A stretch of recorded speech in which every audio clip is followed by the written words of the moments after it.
weekend, everybody out there. Tuesday night, March 12th, 2024. Let me adjust my little hat here again here. Okay. Yes, there we go. All right. Aaron Loss says, yeah, D-backs. Trader, who's been divorced out there?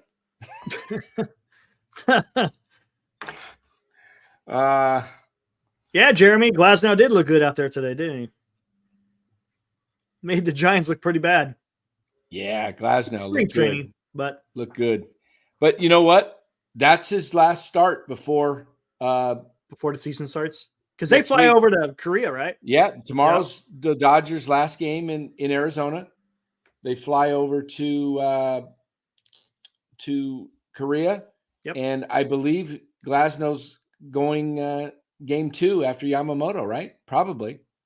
Unless he's getting the start in game 1. I'm not sure. Oh, good question. Who knows? I don't know how that's going to work. They put it 75 pitches they wanted him to go today. I heard the Dodger announcers say the game was on MLB because the Dodgers, Giants have televised. Look at the difference between the organizations, between the Giants and Dodgers. It's just like there's just a huge chasm between the two. I mean, it's like, there's a scripture in the Bible where there's a guy that says, it says there's a chasm between heaven and hell. There's a guy that's in hell, and he says, let me have this drip of water on my tongue or whatever. Yep. That's how far apart the Dodgers and Giants are. Okay. And I'll use the analogy, if you want to use heaven and hell, guess who's in hell right now? Oh, man. Oh, my God. I mean, is that about appropriate? I mean, come on. This is the Giants are so far behind the Dodgers in terms of talent, in terms of class, in terms of the front office, the way they treat their players. I mean, it's just disgusting. We don't want to get too much into the J.D. Davis. We will a little bit tonight because we're going to pull up an article. But you know what? We're talking about how far apart the Giants and Dodgers are. Mm-hmm. Let's get into the topic tonight. We're going to get into this topic of where do the Giants rank when it comes to the farm system. And this is according to MLB Pipeline. I mean, right. I don't know the veracity of this, but it's something to look at. Right here, we're just going to show you this, then I'll open up the page. This maybe is that open? Yeah. Okay. Here it is. But Sam Dykstra, Jim Callis, and Jonathan Mayo. Now, keep in mind when you say, "Well, these guys don't know anything," what they're, you could say Jim Callis, who's he? I'm not taking what he says. I'm taking everything he says with a grain of salt, basically. So he has the Giants, and we'll get to this. I believe it's ranked 17th out of this, just to spill the beans early. But he also is the same guy that said the Giants had the best draft class last year.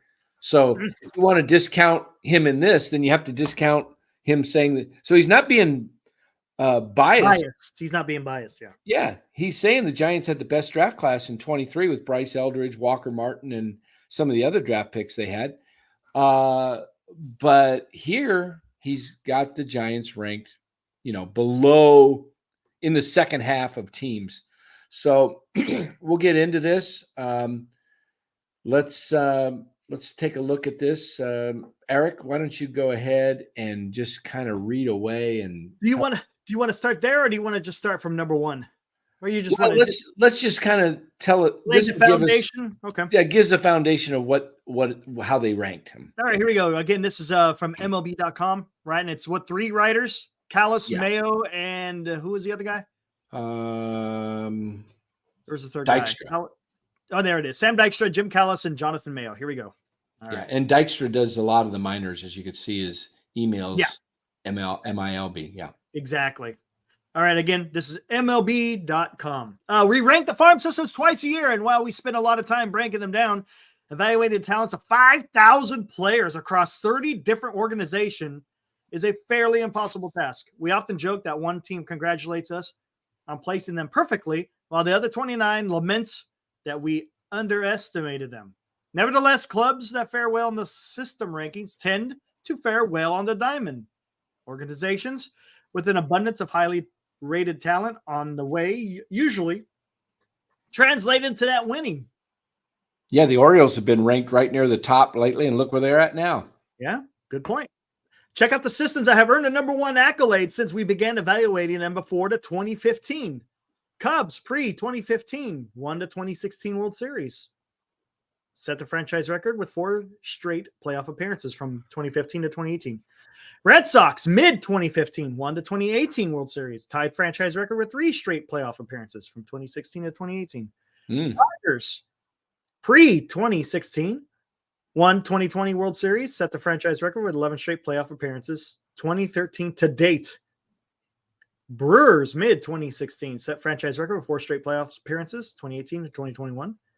Braves pre-2017 won the 2021 World Series, have made 6 straight playoff appearances, 2018 to date. When he says pre, that means that was the season they were doing it in the pre-2017 season. So this would be the pre-24 then, right? Correct. Okay, very good.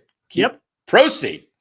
White Sox mid-2017 set franchise records, or franchise record 2 straight appearances, 2020, 2021. Padres pre-2018 through mid-2019 made 2 playoff appearances in 3 years, 2020, 2022. Rays pre-2020 through pre-2021 set franchise record of 5 straight playoff appearances, 2019 to date. Orioles mid-2021 through pre-2024 won 101 games in 2023, most in 44 seasons. Wow. And here it is. We base our rankings below on the long-term major league value, factoring in impact, talent, depth, proximity to the big leagues, and balance, both between position players and pitchers, and between ceiling and floor.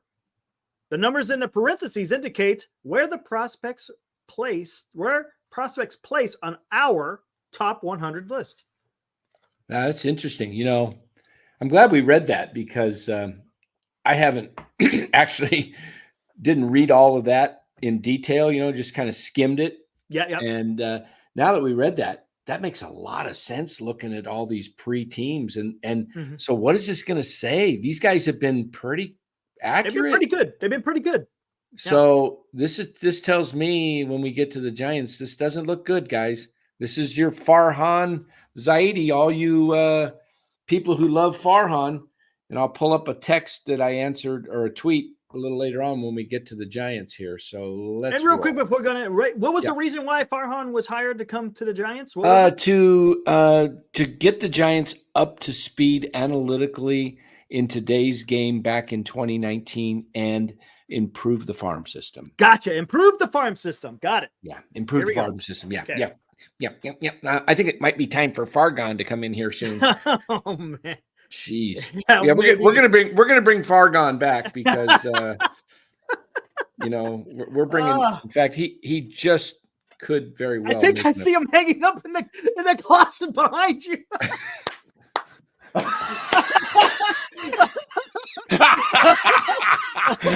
I'm not looking at our screen. There he is. Yeah. Oh, that's awesome. Yeah. Farhan's in there.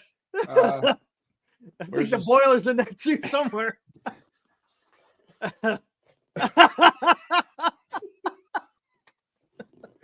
Farhan's outfit right there.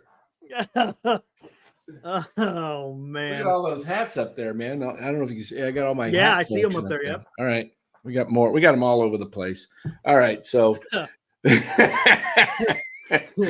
so here we go. Let's how about if we switch off? That way we're not doing all the you do one, I'll do two. Maybe we'll just read the top 5 and then go straight to the Giants. How's that sound? Let's do the top 10. You would top 10? That's fine. Okay. Here we go. And then we'll show everybody where everybody's ranked, but Gotcha. We'll read the top 10 just to kind of give you an idea because there's how many teams make the playoffs? 12? 12, right? 6 from the NL, 6 from the AL. Yeah, maybe we should do 12 just for the hell of it. Yeah, You want let's to do 12? Okay. Sure, we'll do top 12. See where these guys rank when it comes to the playoffs. We'll have to remember this. This will be saved in the archives, and we'll look back in October, see who made the playoffs. Exactly. Look at that. Number 1. And I like how they do that, the midseason and preseason. So we're in the preseason rank, right? For 2024. Yeah, 2024, This is we're the in the preseason. Yeah. Baltimore, number 1. Look at the top 100 prospects. Jackson Holiday, number 1 pick. Samuel Basalo, catcher, first baseman, number 17. Colton Cowser, outfielder, number 19. I like Kobe that. Mayo, third base, first base, number 30. And Heston Kjerstad, outfield, number 32. That's Kjerstad. I think it's Kjerstad. Yeah. Is a lot of talent. I mean, they got how many prospects in the top 100? 1, 2, 3, 4, 5 in the top 32. Yes, my goodness. That's not not like good. It's not like having, you got the 20th, the 32nd, right, and the 97th and 99th. Right. And that tells you something. I mean, come on. That's not just from being that it takes more than just sucking to get the pick to be able to hit on all those guys. Yeah, continue with the rest of this. That's 6 in a row now for the Orioles, sitting atop these rankings. A run that started with our midseason ranking in 2021. Even with the graduations of top prospects each year, Gunnar Henderson being the latest, there's still elite level talent at the top, with 5 guys in the first 32 spots of our top 100. Even the trade of the top 100 guy, Joey Ortiz, didn't dent them too much. How long they can continue this reign and win at the big league level remains to be seen. Ooh, what's this more? Oops, we don't want to do that. It's probably going to be too much stuff. Yeah. Let me go back. Hold on. Oh, it opened. See, I don't even see it. Opened up another window. Good. Let me close that window. That is quite impressive, though. Honestly. Yeah. Wow. So let's look at the Cubbies. Look at that. The Cubbies. That's a team. Okay. While we do this exercise, and we look at these 7, all 30, but we're going to look at the top 7 where the Giants fall. How many teams in the National League rank above the Giants? That's critical going forward. Okay. Yes. Because it means playoffs. Playoffs? Yeah. All right. The Cubbies preseason or midseason rank last year was 4th. They were 12th in the preseason. They climbed up to 4th, probably after their draft and maybe some trades.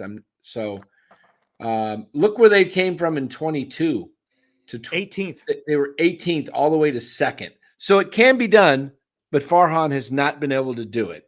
He's not the right man for the job. But hey, Dan, real quick, to just take a look at this, starting from the bottom, going up. Progressively got better every time. 18, 10, 12, 4. Now you're at number 2. Interesting. Okay. Yeah. Yep. Farhan hasn't been able to do it. And yet the Giants think he's the man. I'm about ready to play the clown music again because I can't stand this clown.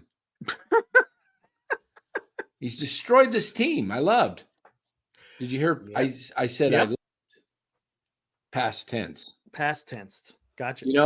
Until there's a change, right? Until there's a change. Until they win my heart back. I'm not. I just. It's hard. It's really hard. It's like it is. It's like having a spouse who never does anything for you and complains at you all the time, and then wants you to do something special for them. It's like, thank God I have a great wife, but don't have to worry about that. I just use that analogy because it's like it's hard to care for a team that doesn't care back. Mm-hmm. So anyway, Cubbies, here we go. Top 100 prospects. Now, why is that one starting? Oh, no, it's right. Okay, I thought it was a different format, the way where you read it. Okay, they've got Pete Crow Armstrong, their center fielder, it looks like. At 16, Cade Horton, Owen Cassie, Michael Busch from the Dodgers in that trade. Matt Shaw, Kevin Alcantara, and James Triantos. Is that 6 of them? How many? 6. 1, 2, 3, 4. 7. 7. Dang. 7 in the top 100. Woo. Wow. And didn't the Orioles just had 5, right? Orioles had 5, correct. Yeah. Wow. But they're all top above the damn 32, top yeah. 40. Yeah, almost top Cryptic. 35, you could say. Okay, so the Cubs haven't had this much prospect talent since they ranked number 1 in 2015. So the Cubs are, look, and they got Counsell. So this would be where you see where the Cubs are going. Yeah. Cubs, that's when they had Bryant and Baez and Rizzo and Heyman, not Heyman. What am I thinking? Hayward, yeah, Jason Hayward, and the catcher Contreras, the pitching. What do they have? Jake Arrieta, John Lester, Kyle Hendricks when he was still pretty good. I mean, he's still okay, but Cubs haven't had this much. Okay, since they ranked number 1 in 2015 with a system that helped them end their 108-year World Series drought the next season. This time around, they have much more pitching depth, which could help them build a longer-term contender. 4 of their Major League Baseball high top 7 100 prospects arrived via trades. Crow Armstrong, Cassie, Bush, Alcantara, while Horton and Shaw continue to boost their stock since being selected in the first round of the past 2 drafts. I'll say this about that trades. Something Farhan is yet to do is bring in top prospects through the trades. Could have done that back in 2022. Sure, trading Rodon, absolutely. Yep. And Peterson, and could have got better. Yep, but look where they are. This is why we say, and for my friend out there, if you're out there in the chat, fire Farhan. Great moniker to have. Fire Farhan.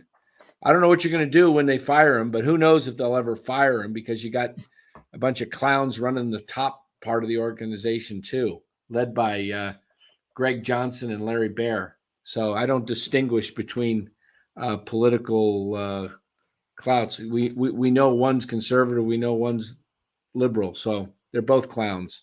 There we go. Here we go. Okay. Brewers. Here we go. Top 100 prospects. Well, right now they're ranked number 3 again. Oh, look at that. Look where they ranked. They were 25 in 2022 in a preseason. They got up to the 19th spot in the midseason of 2022. 15th in the preseason of last year, 2023. Midseason last year, they got up to 3, and they're still ranked 3rd. Again, progressively getting better. Interesting. Okay, top 100 prospects. Jackson Chourio. Matter of fact, they just signed him to a massive extension, right? Yeah. Yep. Number 2 on the top 100. Jacob Misiorowski, right-handed pitcher, number 33 in the top 100. Jefferson Chiaro, I'm guessing. Catcher, number 35. Tyler Black, third baseman, first baseman, number 46. Joey Ortiz, infielder, number 63. Again, you got 5 pretty good prospects there. We'll see how they work out. This is the Brewers' best collection of minor league talent since they topped the rankings in mid-season 2016. The $82 million man, $82 million man, Chourio has a superstar potential, while Chiaro, Black, and the recently acquired Ortiz build at a robust top 100 hitting contingent. On the pitching side, Misiorowski has some of the most wicked stuff in the minors if he can control it better. While Robert Gasser, heck of a name. Does that have a pitcher? Yeah, it is a pitcher. Robert Gasser. What a name for a pitcher. Oh, that's awesome. He's Carlos, Gasser with the gas. Gasser with the gas. And Carlos F. Rodriguez should contribute to MLB depth in 2024. It's a well-rounded, well-staggered group too, with Lewis, Lara, Cooper Pratt, and Yofri Rodriguez potentially taking the torch when others graduate. Hey, and some of you guys in the chat, I'm obviously I'm on the page, so it's the way this works is I'm not looking at I'm scrolling up, so I'm on a different page, so I'm not able to see the chat. Some of you might be asking, why are we doing this? Why are we talking about other teams? Well, for guys out there who are like the Robert Rothbergs, who only think the Giants are the greatest and they are going to the World Series, and the Giants, you only know these players, and we're talking about, Luciano and Matos and what was the other guy that they traded that was supposed to be the number Christian Arroyo, all these guys that we've heard about for years. And that's where we get locked onto because we follow the Giants. And so we hear and we think we got all these stars coming up. Eric was talking about, I want to see Landon Roop do it. Don't get so excited. You're all excited about Roop. Today, it was Ohtani, but yeah, it was a 2-run bomb. And he only pitched an inning, and his ERA is now over 10, which is, in 1 inning, that's a big deal. 2 innings he's pitched all year, no big deal. But the point is the guy's not invincible. Okay. Right. Just because we say, oh, we've heard about Landon Roop. Hey, he may turn out to be really great, and hopefully he will be. But, we're doing this exercise because, as we'll see, the people who really follow the game closely, and you saw in the beginning, their rankings of these teams have all gone on to make the playoffs shortly after these high rankings. It says something. So they know a lot more about these prospects because it's what they do for a living. This is what they do for a living, right? And than anything that we'll know. So I'll put my trust in these guys more so than I will what Kyle Haynes of the Giants says. Correct. Okay. Makes sense. So Makes sense. Here we go. Padres. Hey, Padres. Okay. Oh, by the way, Brewers, Cubs, Padres. 3 teams so far ahead of the Giants. Out of the and who the Giants will have to compete against, right? Yeah. To get into Here we go. wild Okay, 22, they were 17th preseason. They had a rough year, fell to 28th. In 23, they ranked 23rd, and a lot of that had to do with trading of Juan Soto, okay? Yeah, they had to give up a lot of guys. Yeah, in trading for Juan Soto, not trading of. Yeah, trading for. Yeah. They had to give up 5 guys, and when we get to Washington, we'll see some of those guys in here. Okay, so the Padres are now ranked. Last year were 9th in the midseason, and they've moved all the way up to 4th. So look at that, AJ division rival. Preller, yeah, and a guy who is has a lot. They've got a lot more on the books money wise. They've traded the majority of their top of their farm to get Soto, and look where they're at. Compare that to Farhan. The guy, I'm telling you guys, he's destroying this franchise. He's doing a heck of a job of it. But no one else will tell you that. If you want to go listen to some Homer talk, you can find it. It's out there. Go look to it. The Giants have this, Giants are this, all the analytical geeks that are out there. Yes, Ocean View. As a matter of fact, Ethan Salas is on my thumbnail. I think I got him in there. Ethan Salas? Yep. He's going to be a good catcher. Yep. Yeah, international prospect, top international prospect signing a year or two ago. I think it was last year, I believe. Supposedly, the Giants are in line to maybe sign the international top prospect in all of for baseball this coming season. So, oh really? If that holds true, that would be a big catch for Farhan, and it could help. Probably be his biggest move in his 6 years of being a freaking GM. Yeah, it has nothing to do with Farhan either. It's all to do with the guys over there that have the relationships with these guys that work for the team. So, yeah, he's young, Mike. All right, so the Padres top 100 prospects. Ethan Salas. Am I doing this? Did you do the Padres? No, you're doing Padres. Okay. I did the. All right, Salas, Jackson Merrill so they got the 8th, the 12th, and then Robbie Snelling at 36, Dylan Lesko at 56, and Drew Thorpe, a right-hand pitcher, at 85. So much for the Juan Soto. It's like what you called Ethan Salas. Ethan Salas and Juan Soto. Ethan, it's okay. Ethan. when you talk fast and you're talking a lot, you tend to mispronounce words. Yeah, that happens. Okay, deep breath. Okay. Could turn into a scrumble. So yeah, scrumble. So much for the Juan Soto trade depletion. Yeah. The Padres have kept their pipeline infused with talent since the 22 blockbuster through the draft, international additions, trades like the most recent Soto deal, and internal development. By the way, international, the Giants did give up $500,000 to get Chapman. So that don't think that the international draft just say, no big deal. A lot of times it's where your best players come from. And then that's why I don't think they're going to get Snell, because you have to give up another $500,000. Yeah, they're not getting. I don't think they're getting Snell at this point now. Yeah. Okay. So the debate as to whether Salas or Merrill is the better prospect rages on, while the 22 draft in particular brought a loaded group of Snelling, Lesko, Adam Mazur, Graham Pauley, and Jacob Marseille, among others. Recent international signee Leodalis de Varias is prepared to follow the Salas path and join the top 100 before long. All right, now, so we got 3 of 4. Now we got the Tigers, Eric. There we go. The Tigers, ranked number 5. They're ranked 10th in the 2022 preseason. 2022 midseason, they dropped to 22nd. That's rough. They must have called up some people during that time, huh? Fell even further in the 2023 preseason, but rebounded. Did they make a trade in the midseason last year? I'm trying to remember. Because they jumped up pretty high. They went from 25th to 13th within a matter of a season. And now to 5th. And now to 5th at the beginning of 24. So, yeah, they're doing something. Top 100 prospects. Max Clark, outfielder, number 13 on the top 100. Cole Keith, third baseman, second baseman, number 22. Jackson Jobe, right-handed pitcher, number 25. As a matter of fact, I think there was a report I saw. I think that Jobe kid, I think he hit 100 miles an hour or something like that in the spring.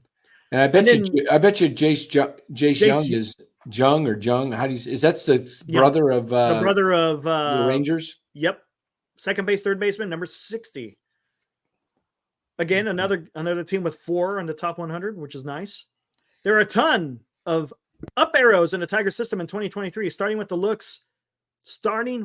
looks at what both Keith and Jobe can be when fully healthy. Young was the power hitter that was expected out of college, and Parker Meadows pushed to become a starting center fielder after years of a development. The Tigers added long-term ceiling in the draft with prep batters Clark and Kevin McGonigal. 2 prospects who could be the face of the farm for years. There you go, Detroit. Yeah. McGonigal is caught looking with some gas by Gasser. Yeah, that's a mouthful. Okay, the Rays. Moving on to number 6, another American League team here. In 22, they were ranked 3rd, dropped to 8th at the midseason, climbed back up to 6, and they're in 7 and 6. Pretty consistent right there from between 3 and they never dropped 8. Below the top 10. 8. They stayed in the top 10 for a while. Yeah. Wow, and that's why they keep making the playoffs. Look at that. Top 100, Junior Caminero. Is he related to isn't the Caminero that plays what's the guys that played third base that was with Washington? Candelario. Right? Okay. Sorry, yeah, Candelario. Maybe. I'm not sure. Yeah. Okay. Caminero, Carson. Oh, wow. He's number 4, Caminero, in all of baseball. Carson Williams, 20. Curtis Mead, number 55. And Xavier Isaac, 58. The Rays at their best and deepest on the infield with each of their 5 top prospects playing in the dirt. Wow. Caminero's rapid ascent to the majors last summer helped give Tampa Bay a potential star near the top of the overall rankings too. Somewhat surprisingly, given the organization's reputation, it's a group that's a little light on arms. No pitchers are ranked among the Rays' top 8 spots, but don't rule out Santiago Suarez or Yoniel Curet or Jose Urbina. Is that the brother of the isn't that of Miami's, right? Miami being Yeah, maybe? maybe. Taking a nice jump in 24. All right. We going, oh, look at the Rangers, the World Series champs. And you guys thought I was nuts for wanting to trade Logan Webb and Duvall. And you guys still think I'm nuts, but look at these prospects. Here we Go ahead. go. 2022, they're ranked number 9th. Have all the farms. Midseason. Haven't gone out of the top 10 either. Never got it out of the top 10. Was ranked number 6, 2023 preseason, number 7. Midseason last year, they got ranked 10th, probably because they brought up Evan Carter. I guess they still consider him a rookie. Yeah, he's still a rookie last month, right? Yeah. And then mid-season last year, they dropped a little bit to the 10th, but now they rebounded. Now they're ranked 7th at the beginning of 2024. Evan Carter, outfielder. We saw him during the World Series in the playoffs. Good player. Number 5 on the top 100. Wyatt Langford got a lot of power, showing it in spring training. We'll see if that translates into the major leagues. Number 6, 5 and 6. Look at that. Whew. It's going to be a hell of an outfield, man. Yeah, give me that. I'm telling you, I know people think I'm crazy, but if you ask me, I can find the pitching. The Giants draft pitching well and seem to develop pitching. They do not develop outfielders. Yeah. Give me Langford and Carter for the next 10 years. And you know what? I'm okay. I'll move off of Webb. And you know what? Now I'll move off of Webb, Duvall, and Luciano. Now I've got, and by the way, you got to do that to get those guys because of the trade values. And those are the Giants' 3 biggest trade values besides Matos. But I'm keeping Matos. Okay. I make that trade because now I've got 10 years if I do things right, like the Braves, and sign these guys to 10-year contracts while they're 21. And I get those 2 guys and they become my corner outfielders. And I've got studs for 10 years. And then I find my pitching, I also now have a lot more money to spend because I've taken salary off while these guys are still young. Right. I don't have to sign them for another couple of years. Or I can sign them for a lower amount now if I want to do that. But I could get pitching. I'm telling you, I think people say that's crazy. And you know what? You might be right. But I take my chances with 2 stud guys in the lineup because you know what? You have been able to draft one and develop one and into an all-star since Chili Davis in 1984. And you sure as hell ain't going to get one in the free agent market. Okay. Yep. And so what do you got to do?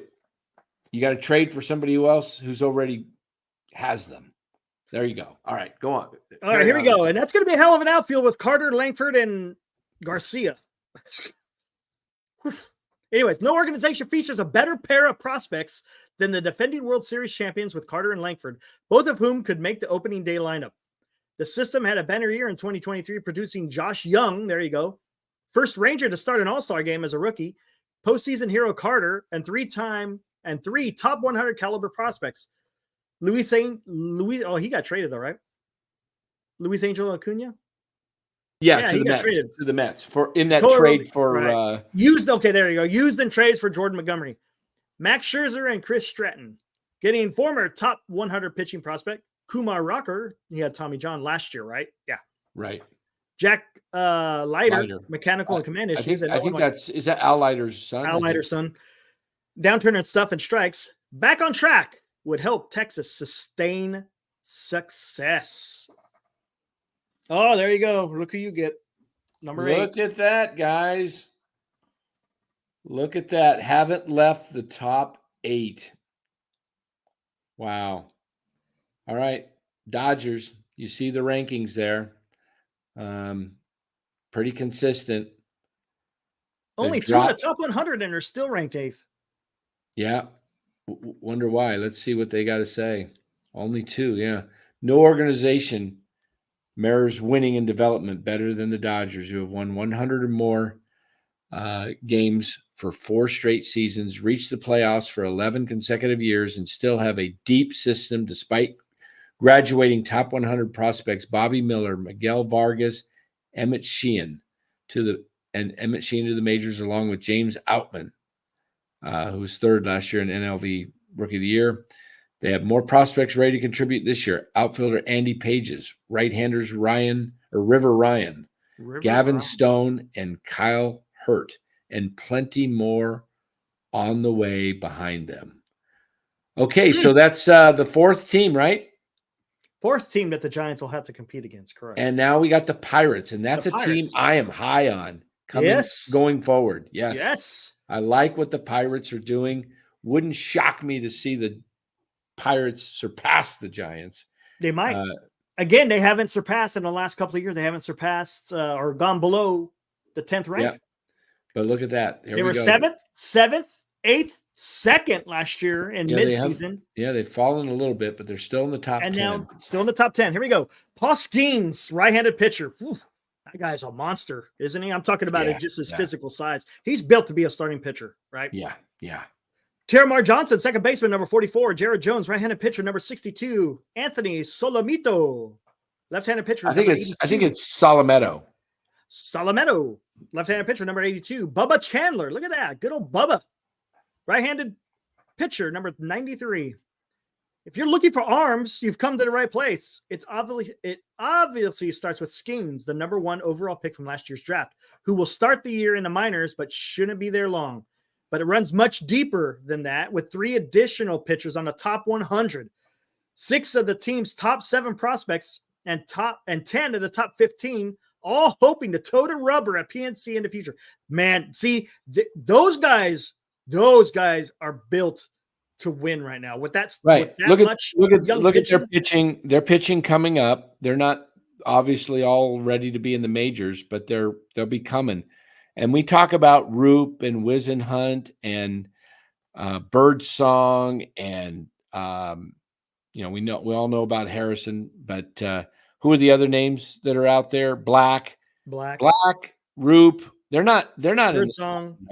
They're not in the top 100. Top 100. So, because we hear these names and all we hear, is they're going to be great. They're going to be great. Yeah.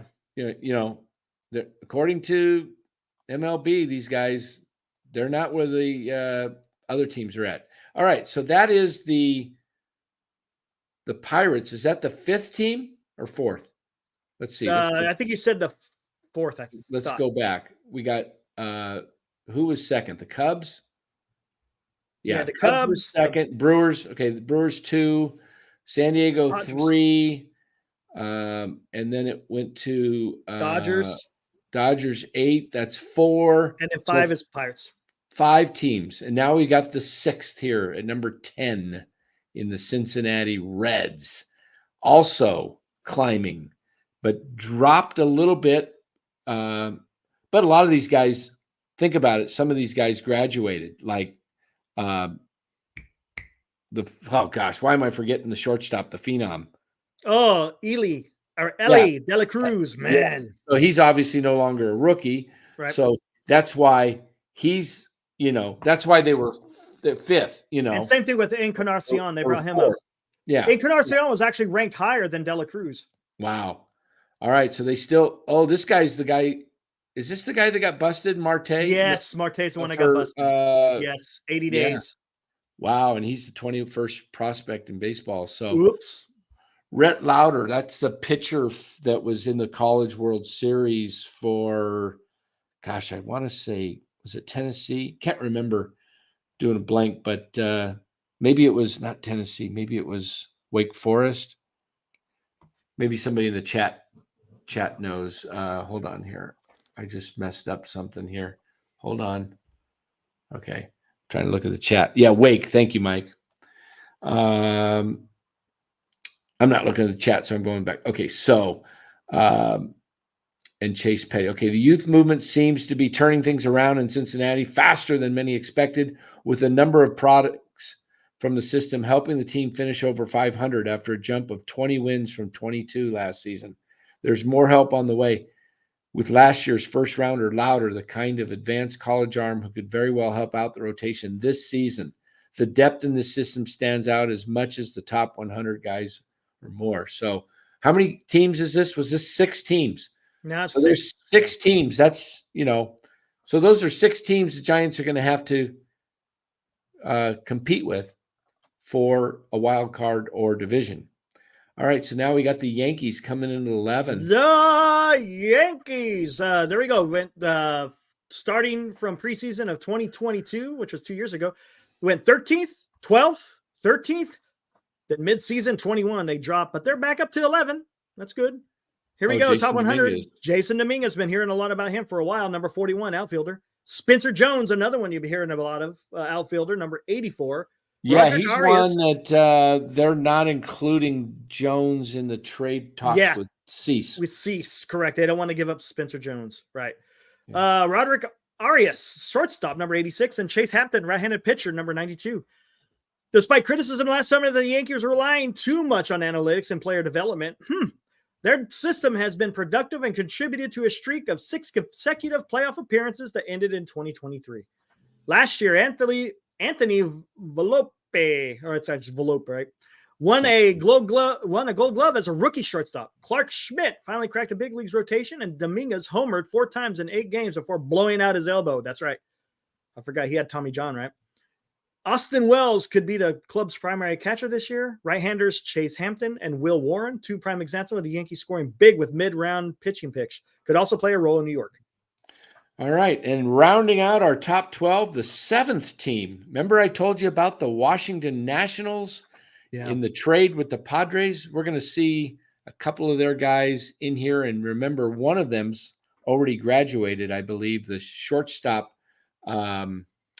Oh gosh, who's the shortstop? The young shortstop for the. It's in there. We'll talk about him. I'm sure he's probably in the write-up. I can't remember. Is he in the write-up? I'm sure he is. He's not in the write-up because he's. I can't remember. Yeah, who was that shortstop, guys? That was with the Padres. Got traded to the Nationals for Juan Soto. Yeah. Gosh, I'm drawing. C.J. Abrams. Yes, C.J. That's gosh, that guy reminds me a little bit of the Marlins speedster that I said I liked. I'm drawing blank. I'm going blank with names tonight. Who's my guy in I love in Miami, the speedster that I wanted that played second base for the Jazz? Chisholm, thanks, John. All right. So we're going to read here. Nationals, look at that, 23rd, but then they made the trade in, wasn't it 22, early 22? Yeah, mid-season 22, yes, it was. So the Padres had Soto for half of 22 and all of 23. Yeah. Yes. Okay, so they went from 23 up to 15 to 10 to 8. And now they're 12th. Top prospects, Dylan Cruz, number 7, James Wood. That guy can hit like crazy. Hits loud contact. James Wood, he was in that trade for Soto and Brady House. Also in that deal that went to the Nationals from the Padres was Mackenzie Gore, the left-handed pitcher, C.J. Abrams, James Wood, and one of the guys, Robert Hassel, the second or the third. I can't remember what. I think it's the third. Oh, there he is. He's down in this write-up. Robert Hassel, the third. He's a guy that has kind of fallen off, but he's was top 100 type guy. So it's all about ceiling in the Nationals' ongoing rebuild. Golden Spikes Award winner Cruz brings true 5-tool potential to the system as the number 2 overall pick, and his competition with 70 grade power hitter Wood. 70. That's a big grade. That's balancing the smoke right there. Yeah, say it a little bit more like. That's balancing the smoke. Thank you, Gabe. 70 power hitter Wood for the future. Where your Marlins hats at? Yeah, I'll have to, I was gonna where's your Marlins hat at? I was thinking of getting each team's hat and then see how many all times the teams over there on the wall. I don't know what the hell the Marlins logo looks like. Where the Marlins hat at? I'm thinking of doing a Giants hat and every other team they play this year, and then during our post game, just wear the winning hat. Okay, that sounds good. See how many Same times. time you can eat a raw hamburger. Yeah, how many times do you think I'll be wearing the Giants hats this year? That's a lot of money. I need some donations, guys, to help me buy. These hats cost me $30 a piece. We're gonna need. You might be wearing the Marlins hat more than a Giants hat. Yeah.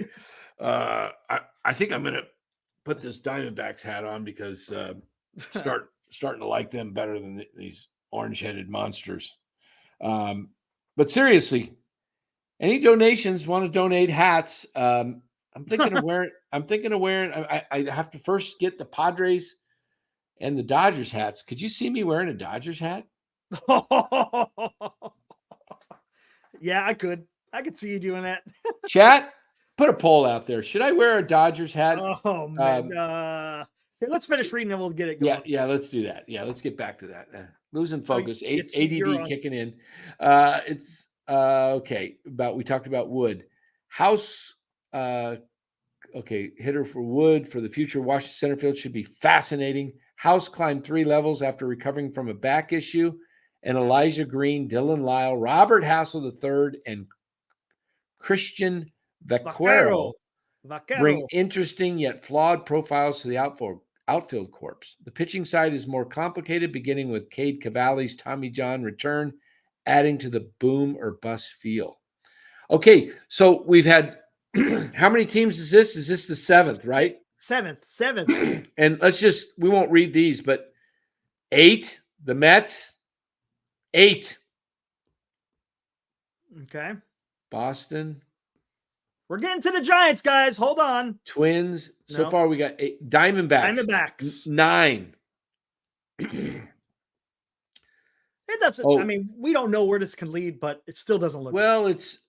Look where the midseason. Look at these guys though. Look at the Diamondbacks. They've been in the top 10 a lot, but then they've graduated. Look at all the guys that graduated. All, yeah, but they're still up there. So they're coming. These guys, and then look where the Mets were. They've been around 11, 12, 13 right there. So we get to the Giants at 17. Look where they're at, guys. They've fallen. Farhan is going backwards. Now I got to read this, right? Yeah, look at this. Here we go. 2022 preseason was ranked 11th. Okay. Hey, what's up, Benji? 11th. Okay. Then by midseason, when you could have traded Rodon and Peterson, but they didn't, so they failed. Because Farhan doesn't know what he's doing.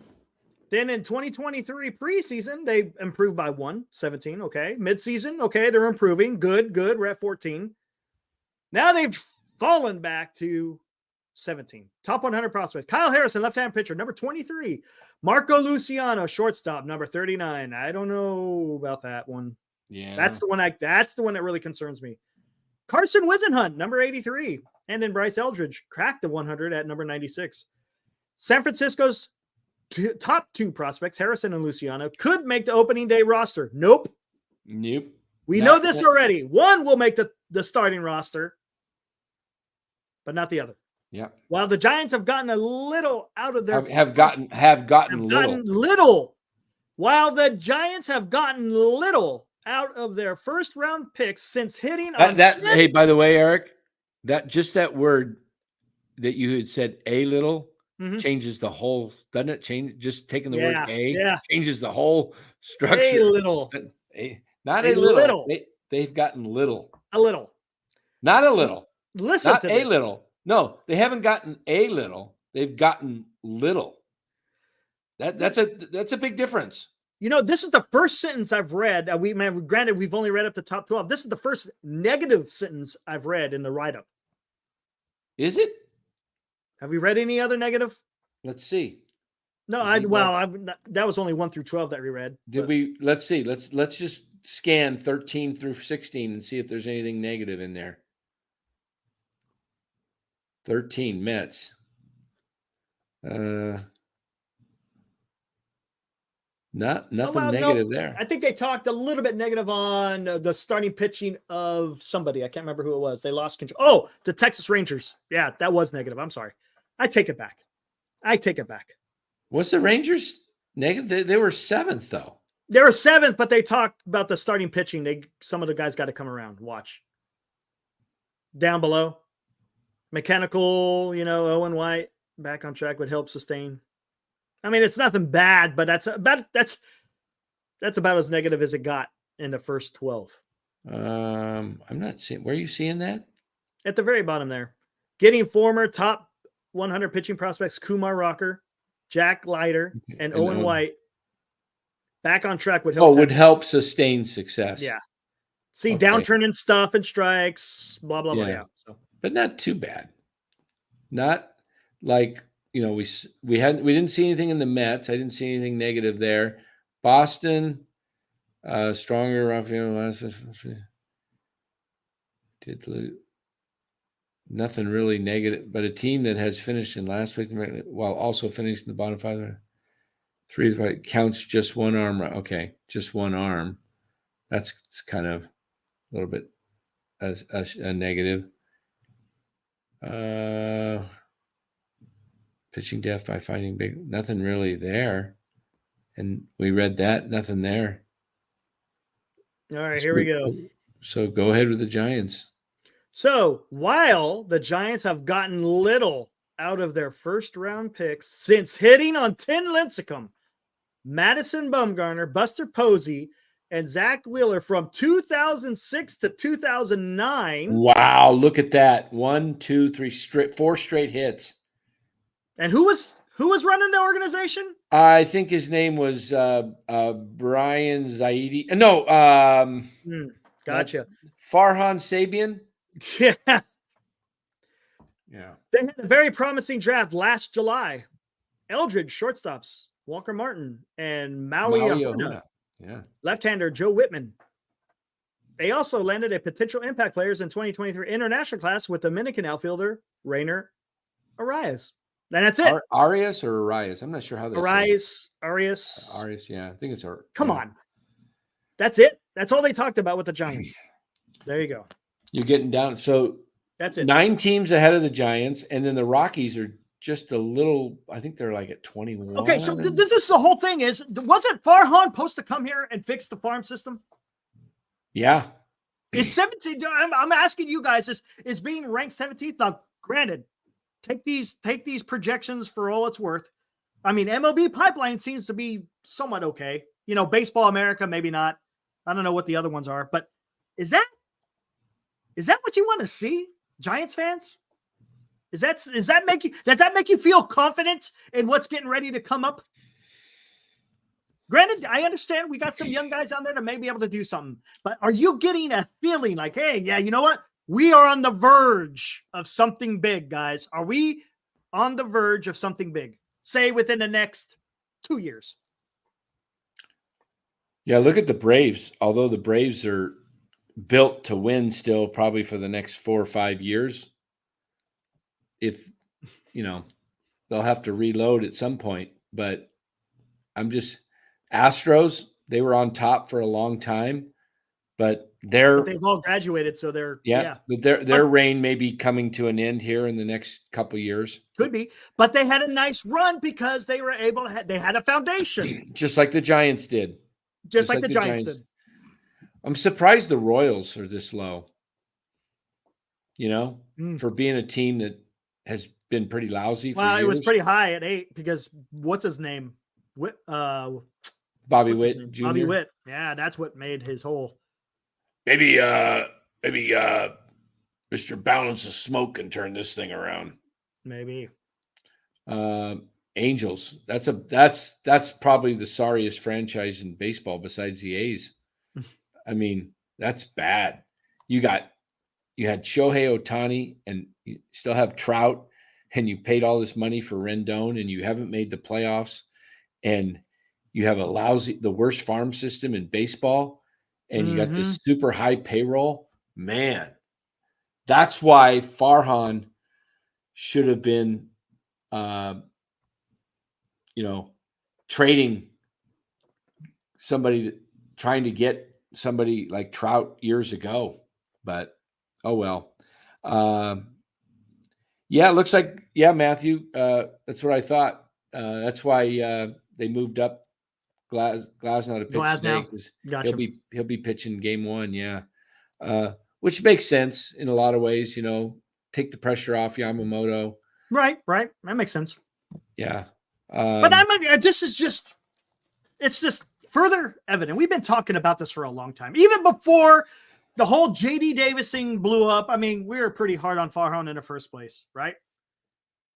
Oh yeah, I mean, I'm gonna ride Farhan until he either changes his methods and ways,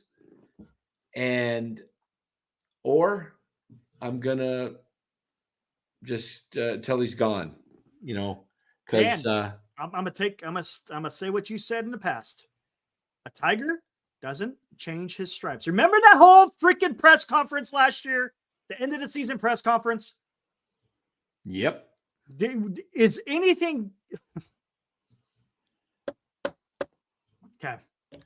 Oh yeah, and I saw a report. I saw it in the chat earlier today. I think it might have been Gilbert Gambo. I think you're the one that said it, and I saw this also on through Twitter. It sounds like Conforto and Yaz are going to be the full-time players. Wow. Full-time players. That's no platooning. So guess what that means? That's going to flounder. That's going to guess what that means? Where does Matos? No Matos. He's going to AAA. 100%. Going to AAA. Or he's riding the bench, which is a mistake. Oh, it's a huge mistake if you put a young kid like that on the bench. I know. Huge mistake. He needs to play every day and then come up when he's hot and take the spot who the player who's not hot or an injury. He needs to be the first guy up full time. You don't put Matos. You got to let these guys continue to develop. You can't. So you got to. I think they carry. I think Fitzgerald becomes their 5th outfielder utility guy. You watch. It's going to be Conforto, Yaz, Lee, Slater, and then they can use Wade if they have to, and Soler if they have to, and they can have Fitzgerald be the guy that roams around and plays. Who's this? Who the hell's Vince Russo? The only Vince Russo I know. The only Vince Russo that I know. Was he the WCW? Wasn't he the guy that was the WCW? Where's that at, Senior? Is he in the chat? Hold on. Check our group chat here. What's going on? Do we got controversy? I don't know. Haven't been the reading Vince Russo. Whoa, bro! Screw these guys on NorCal Sports. They're constantly burying my Giants. Outside of the Dodgers, who had a better offseason than them? Come on, Vince! Where is that? In Twitter? Check your phone. On Twitter? Yeah, they sent the link. Who had a better offseason than them? 1,000,000% a better team than last year. You guys ain't fans. You're Debbie. Come on, Vince! Vince! Who sent the link? Vince! What are you talking about? Come on, Vince! Where are you seeing that? Check our group chat on our phone. How come I'm not getting all the group chats? Come on, man. Just because you go out there and spend money, there's still. Wow, how come you're not attacking Fangraphs, man? Who sent that? Who sent it, Senior? Yeah, it's in our. Are you not getting messages in our big group? I'm not getting. Sometimes they're coming in like 6 or 7 at a time, and I'm going. I'll bring it up. There's no way you guys are chatting that fast. Yeah, we're always chatting on there. I was wondering why. Ever since I switched to carriers, I went from Verizon to T-Mobile. I'm not getting them all. That is the Vince Russo. No way. That's Vince Russo from WCW, man. Come on.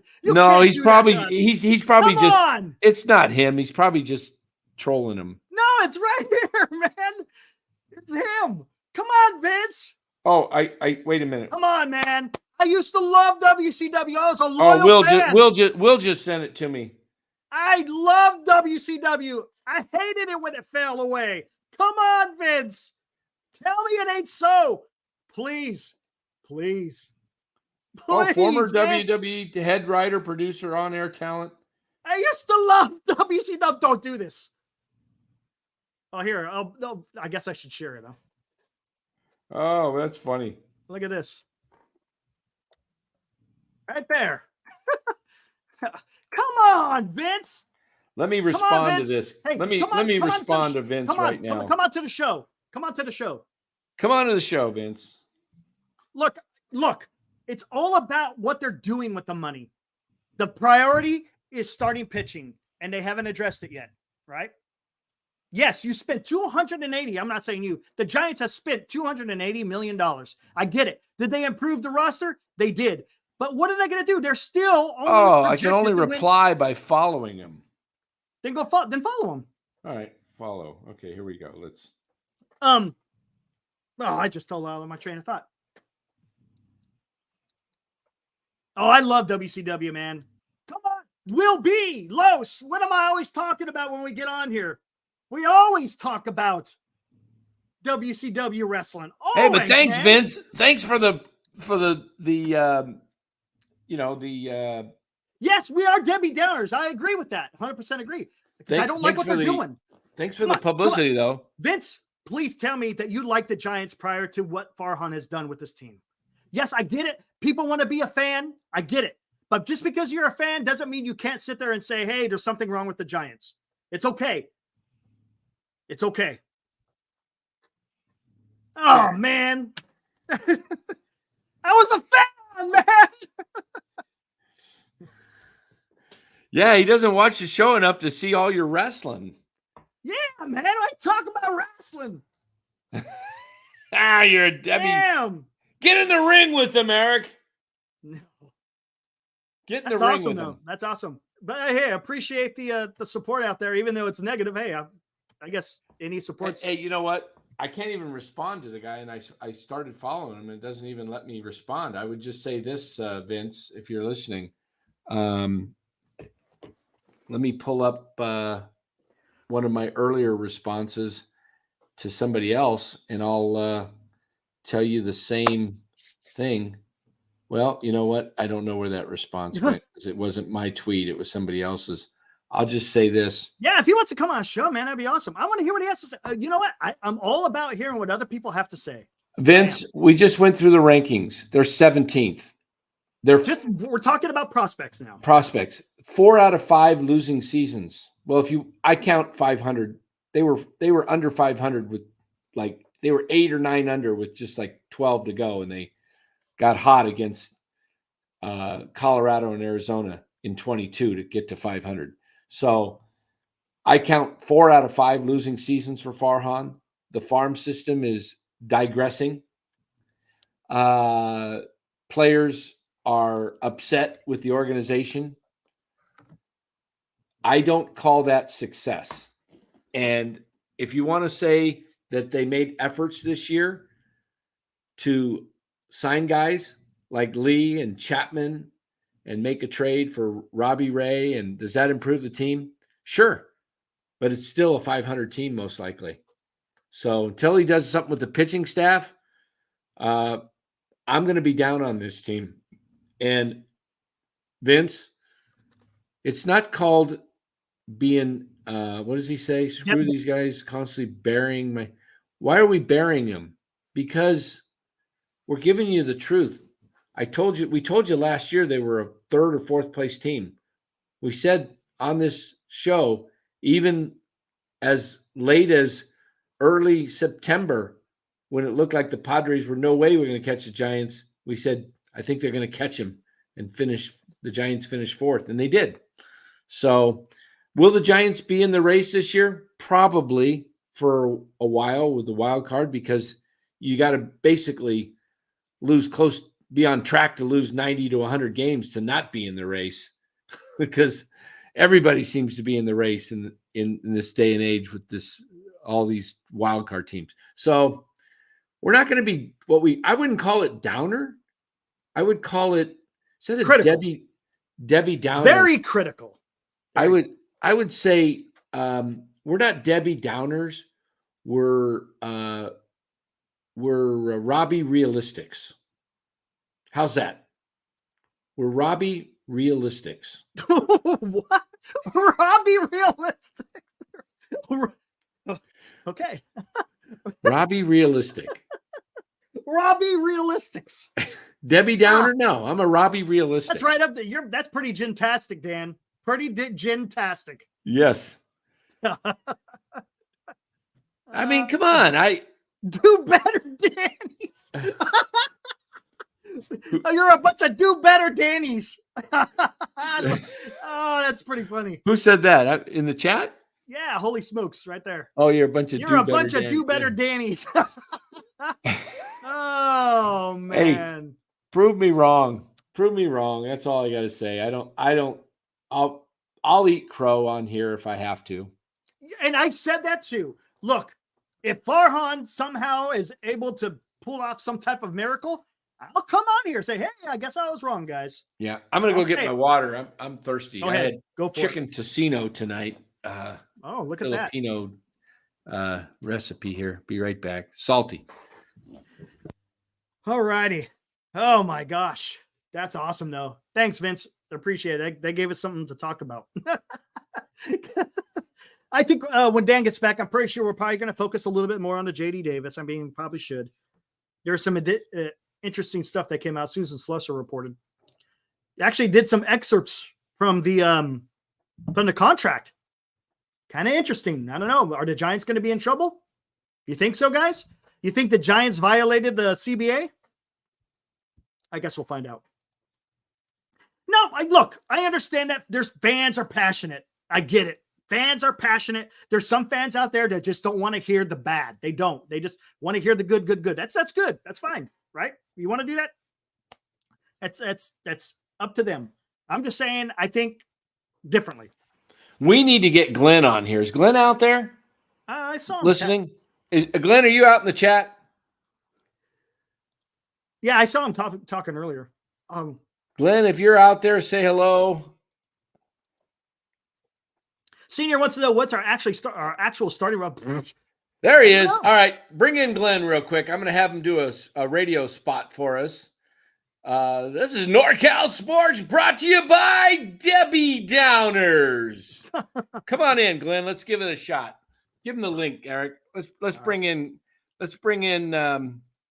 Glenn. He goes, "What's wrong?" I need Glenn to do us a. He might be busy though. I'll put the link out there. If you're available, come on in, Glenn. Give us a radio. I would love to have Vince Russo come on. Talk Giants. Let's do it. Vince Russo, we have an open invitation. We're cool. Hey, Vince, if you want to direct your angst, he doesn't like wrestling. He doesn't like wrestling. But I'll get in the ring with you. I love wrestling. I love it. Yeah. It's been a while since I watched, to be honest. So this guy's sucking up to Vince Russo. Hey, Russo, is he Italian? I like him. I'm not sure. Russo, that's Italian. There. Oh, no. No. Hey,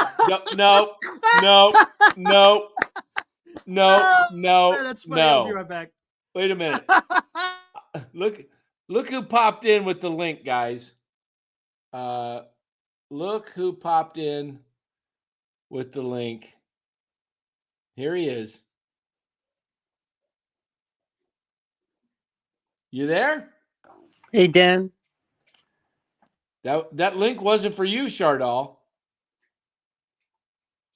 But what do you do? Oh, he popped out. I didn't do it.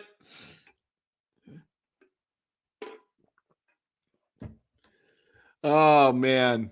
I did not kick him. He kicked himself out. I was just gonna see what he wanted. He jumped out. Oh man. Glenn may be on the air right now. He may be busy. Yeah, he's on the air. I said, I put Shardal in. I said, Shardal, that link wasn't for you. And he immediately ejected. he ejected himself. Oh man. So but that's awesome. Hey, look at this. We will do this for you, Russo. Vince. We'll put you right like that, one-on-one with Eric. Oh, come on. Come on in here. I'm not sitting here doing battle. Come on, let's do. I want to see you and Vince in the ring. Come on. Come on. Take him on in ping pong then. We're just trying to put our opinion out there. That's all. You guys like my hat tonight? I wore this one yesterday, guys, to the ball game. He blew us up. I did wear this one to the ball game yesterday. But I'm yeah. Jim Cornette, yeah, with the tennis racket, right, Cliff? Hold on, let me see that comment again by Vince Russo. If that was awesome.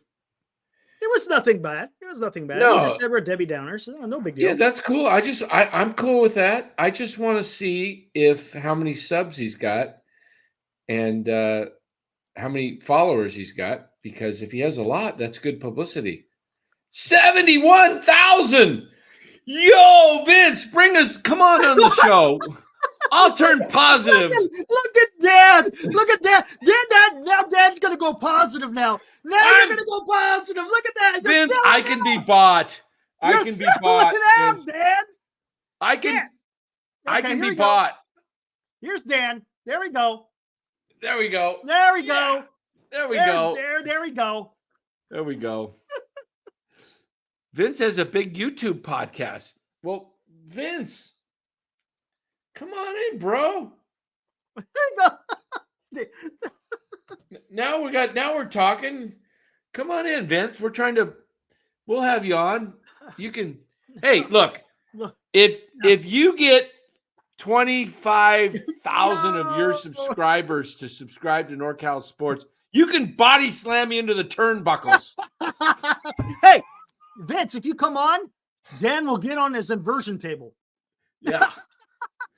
And then you can get someone from the top rope and drop an elbow right on the boiler. No, seriously. He's a fan. That's good, though, man. There's a lot of Giants fans out there. Maybe we're striking a chord. He may not, but at least he's listening to us, right? Maybe he's listening to us. Yeah. Vince, come on in. Join the chat. We'll have you on the air. He might be watching through YouTube or Twitter. Perhaps. Yeah, come on in, Vince. I know we're nobodies, but yeah, we're just a couple of guys talking. Yeah. We do get guests on here, though. There he is. My man, and he's got a Giants hat on tonight. And I'm going to duel with him with the Arizona Diamondbacks. It's Glenn. Hey, boys. Hey, we need you to do a spot for us, a radio spot. What's going on? Ratings up when I'm on or something? 2 nights in a row. What's going on over here? Yeah, how about that? We got a little bit of a – bring up the Twitter account again. What are we going to do? See who comes up with the better commercial spot here? Yeah, we got a little bit of a shot by Vince Russo, who has 72,000 followers on Twitter. He's a big wrestler. But what is it? Screw these guys on NorCal Sports Network. Hey, that's the nicest thing that somebody said about me all day, man. I'll take that. So we want you to come up with a commercial that says, listen to NorCal Sports Network or something. Something about Debbie Downers in there. We're the Debbie Downers. Oh, I thought you wanted me to do one about the Giants. Oh, you could do one of those too, but we want to. We need a Debbie Downers. What can you come up with that says? I kind of like the Do Better Danny's. I like the Robbie reality guys. Well, I've got your Giants spot ready for you. Okay, let's hear it. All right, you ready? Here we go. Hold on, we can turn this into a short, possibly. Have you guys got the little? We need a. Take one. Take one. Giants baseball. It's whether you like it or not. New faces, same results. Get your tickets today.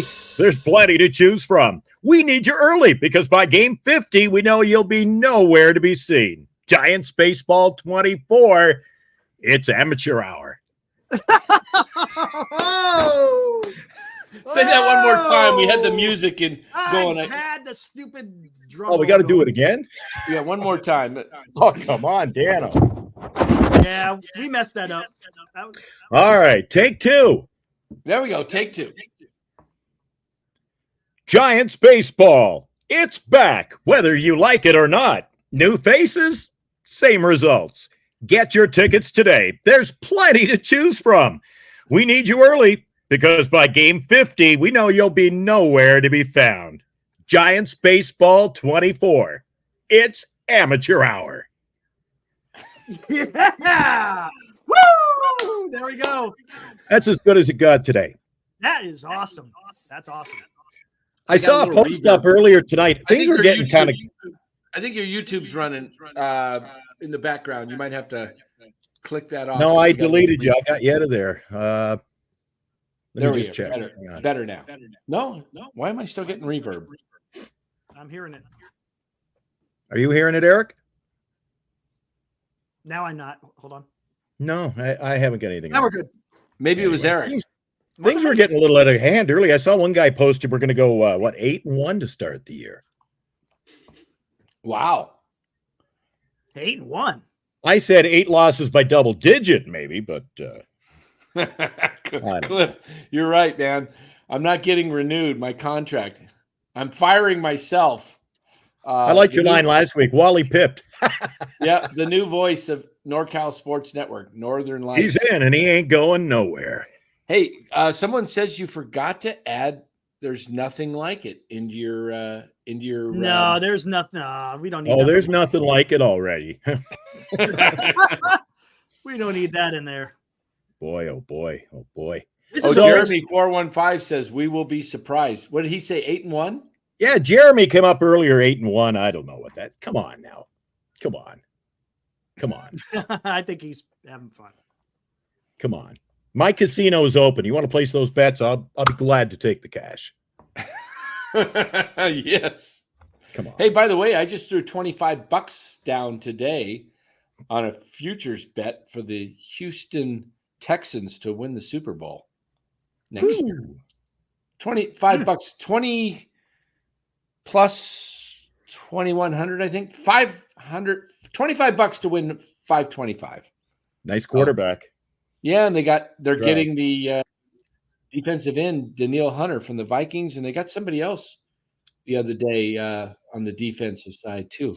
I can't remember who it was, but they've got 2 guys that are. I mean, they're adding. So, guys, yesterday we were giving up the hits. 3 hits today. Boy, this is last year all over again, isn't it?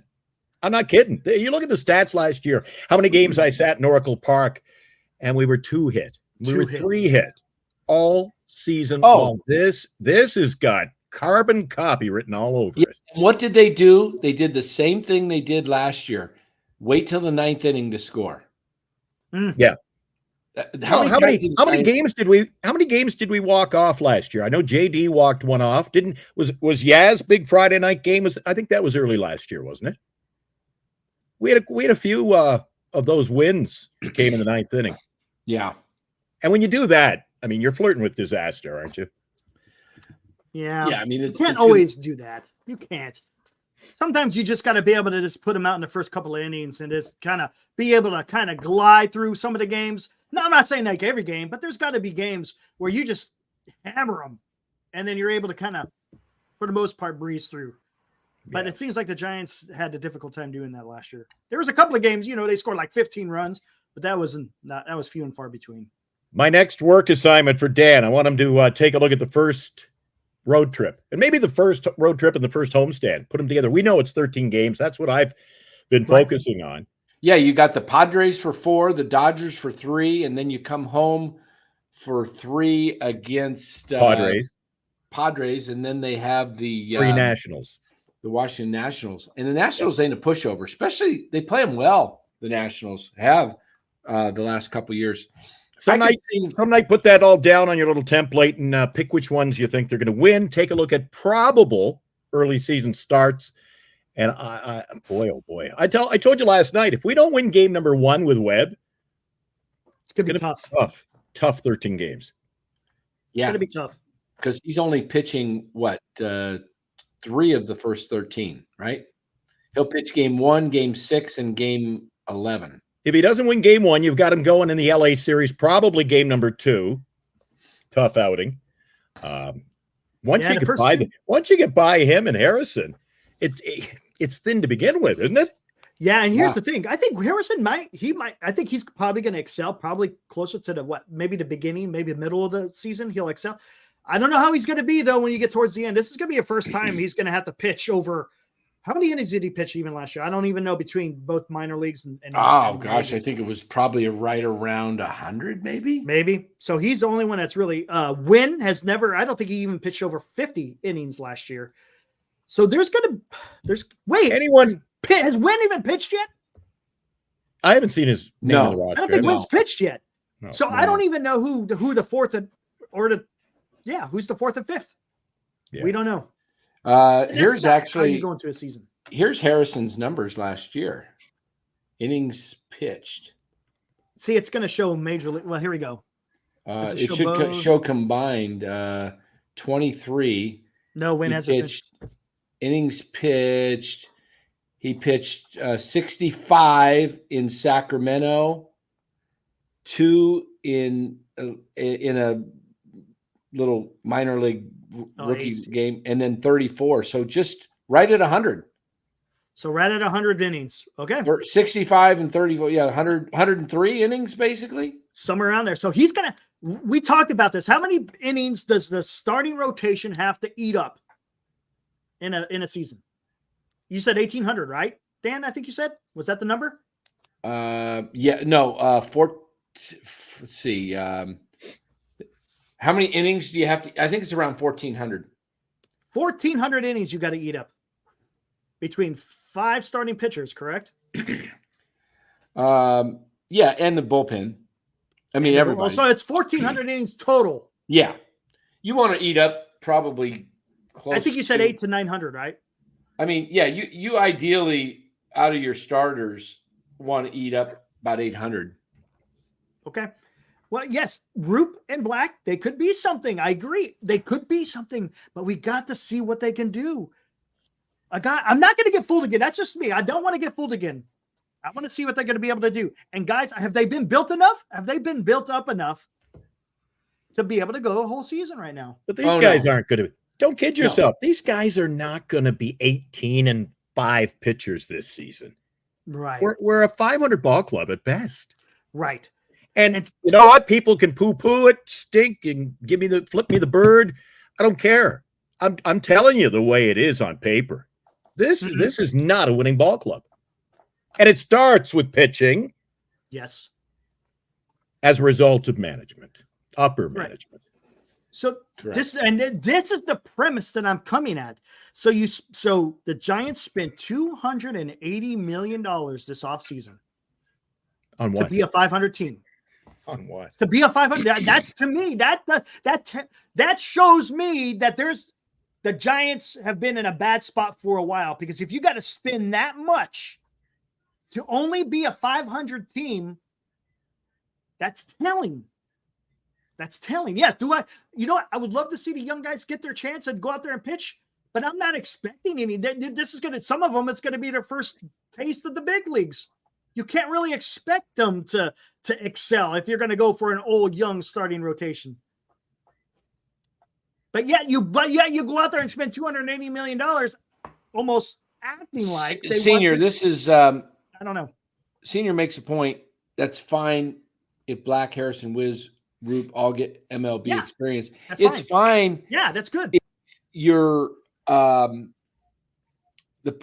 I want that. I want the Giants to play the young guys. I'm okay with that. I'm okay with it. I'm not that. against The fact that you act like you're trying to win by signing Soler and Chapman, to me, what you're doing is you're spending money on, if you're going to spend that money and it looks like you're trying to win by adding those guys, why are you holding back and not getting experienced, proven pitching that's had success?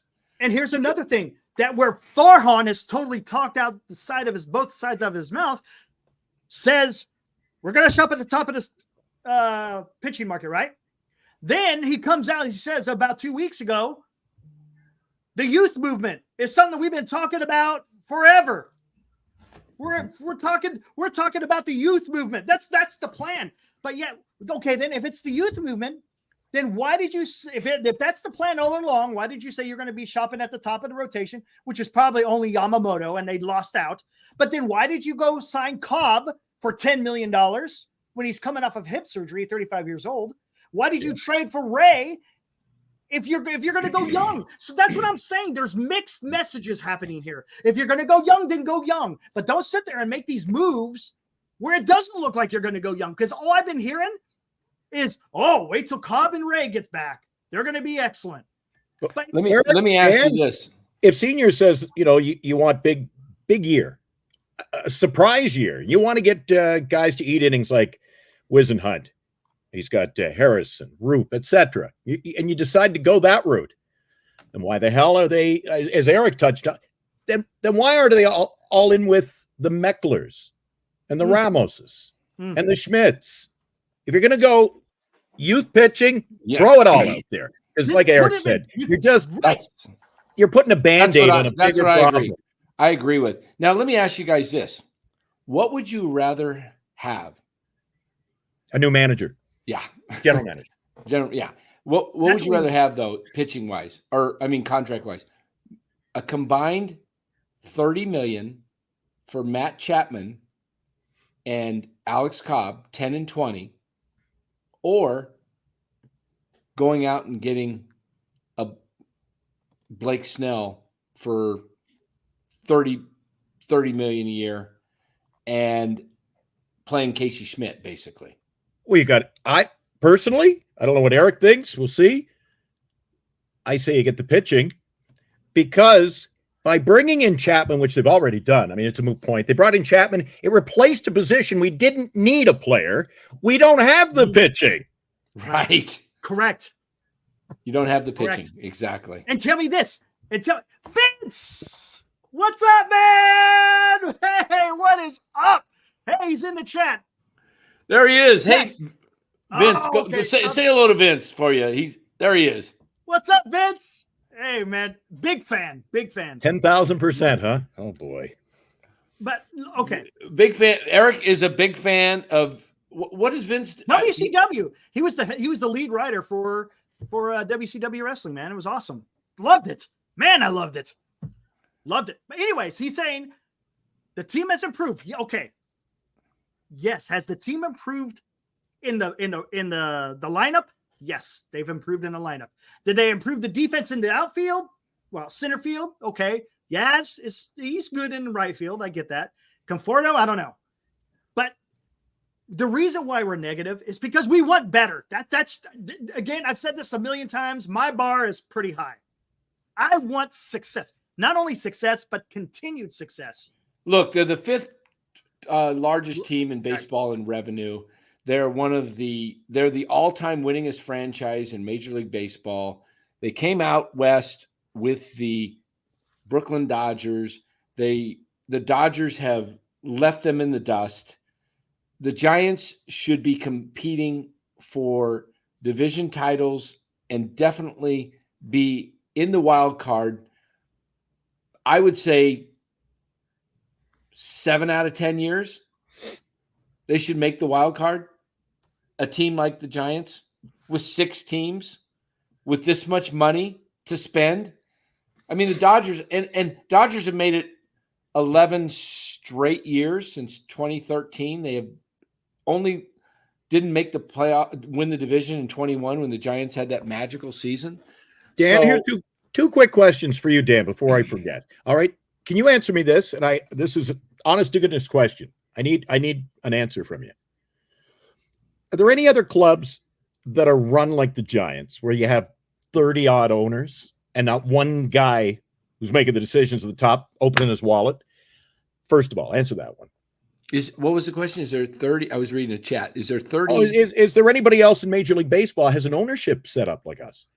There's a few teams. The Dodgers actually have an ownership group. Do you think that's a hindrance? Not to them. No, but because they're all on the same track. They got guys like Magic Johnson that's on that ownership group. That but I mean the Giants. If the Giants have an ownership group with 30, who's making the decisions? Yeah, it's basically Yeah, that's It's basically Greg Johnson. There's a board of about 6, and I think Buster Posey's on it, but I think he gets outvoted. I think this is a board full of real estate investors. I don't It's a think. hobby, Yeah, it's not their number 8. Look, not a priority. They got their 3 world championships, and they happen to get them in 5 years, which is rarely going to happen. It's just not likely to happen in baseball. It's tough to repeat.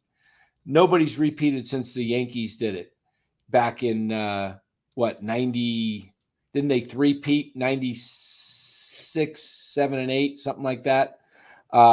Yankees haven't been able to win one since what? When was the last time the Yankees won one? 09 or something like that? Somewhere in that range. But it's tough. So they got 3 and 5 years. And those owners, some of them sold, moved on. They pretty much got rid of the one guy who was the real baseball guy, Newcomb. Was it Bill Newcomb, I think? He wanted to put more money into the baseball operations side, and he was basically, tossed. These guys are not true baseball guys. They want to make money in real estate. They bought into the team as an investment to make money, not to win titles. They've already got their titles. Now they want their real estate thing to just blow up. So I don't think that the Giants, Vince is out there. He says we're negative. Vince, not trying to be negative. This is what he said. He goes, I had a tweet because I'm sick of all this negativity. Let's get on the train this year and see where it takes us. I'll get on the train, Glenn. I mean, not Glenn, Vince. When I see that they're fully committed to winning, and I disagree that they're committed to winning because they're not signing pitchers when they listen to this, Vince. Here we are. The Giants said they were in on Ohtani, and they offered the same contract, $700 billion. Then Ohtani signed with the Dodgers, and the reason he said he deferred all that money is so that the team could spend more money improving the team, and that was part of his deal with whoever signed him. He says you've got to be able to spend, and the Giants said they were committed to that. I say BS, because if you were committed to getting Ohtani, that means you were committed to signing him for $70 million, $68 million deferred, and you were going to go get Yamamoto. So you were going to spend $1 billion on 2 players. Now you've spent $280 roughly on 4 or 5 players. Why would you not go get Blake Snell and Jordan Montgomery if you're going to spend all that money? And that instantly makes you a wild card team. Dan, this was a team that was worried over, what was it, $300,000 in the Davis deal, the arbitration. That's exactly great point. Yeah, they're worried over a couple $1 million, nickel and diamond, and they said they were in on Ohtani. I don't buy it. That was all window dressing, complete window dressing. That should be $300,000 in the scheme of it to Davis, and they were up, and that was such a dispute. That should be chump change to them. That should be petty cash. Quit drinking the Kool-Aid, guys. Seriously, you got to stop drinking the Kool-Aid and think logically. If they said they were going to spend, they were in on Ohtani and were willing to spend that money, they were going to have to spend $1 billion this year. That's $700 million more than they've spent so far. And I don't even think it was just $1 billion. Remember, they also added the kid Teoscar Hernandez. They also made some trades and got Glasnow to a bunch of big money, signed him. Mm-hmm. So the Dodgers committed probably like 1.2, 1.3 billion dollars, basically $1 billion more than the Giants have spent. And you said you were going to spend it, and you won't even pay $2 or $3 million to trade JD Davis and give $3 million towards salary relief to the other team so that you don't look like Neanderthals. He did that with DeSclafani. You did it with DeSclafani. You did it with Ross Stripling to the A's. You're paying $3 million. You can't tell me that you couldn't do that for JD Davis to get a prospect. No, Farhan would rather screw a guy because he's devious. He's a devious person. Anybody who would just outright say there was no trade market for him when you know there was, because there's 7 teams, according to Slusser, that are ready to sign Davis now. And he's not going to get the full $7 million he was getting. So you screwed him out of millions, but you could have got him the $7 million and given up $3 million and got a player back in return. You telling me you couldn't make a trade for a team that would pay $4 million, you pay the other $3 million, and you get a prospect in return? No, you'd rather screw the guy and find a loophole because you were pissed off because you lost in arbitration, and you said, you're going to pay for that, buddy. You don't take me to arbitration. Now the franchise is paying for it, really. Yep, and they're going to lose in a grievance. I hope they do. I hope JD gets his full contract, and the Giants have to pay the difference, whatever he doesn't get in a new contract, because he deserves $6.9 million. Because you know what the rule says, you can only do that, release a guy if he's underperforming. Yes, not JD Davis was 2 home runs. He was hitting over 415 at bats in spring with no errors at third base. In fact, we're going to bring up this article right now when I can find it here. There's rumors he'll sign with Toronto, or at least they're talking. They may be interested. I'd like midway through the season, you guys to take a look head to head. You know, you do your little split screen, Chapman and Davis, and see who's got the numbers this year, midway season. Oh, yeah, that would be good. Yeah, we could do that where the cards fall. Yeah, I got stat head, so we'll do that maybe at the All-Star break. Yeah, let's pull up this article in the Chronicle today from Susan Slusser. I gotta hand it to Susan. She's bringing it. Yeah, she is. And I like that Susan's doing that because, I here we go. Is that showing?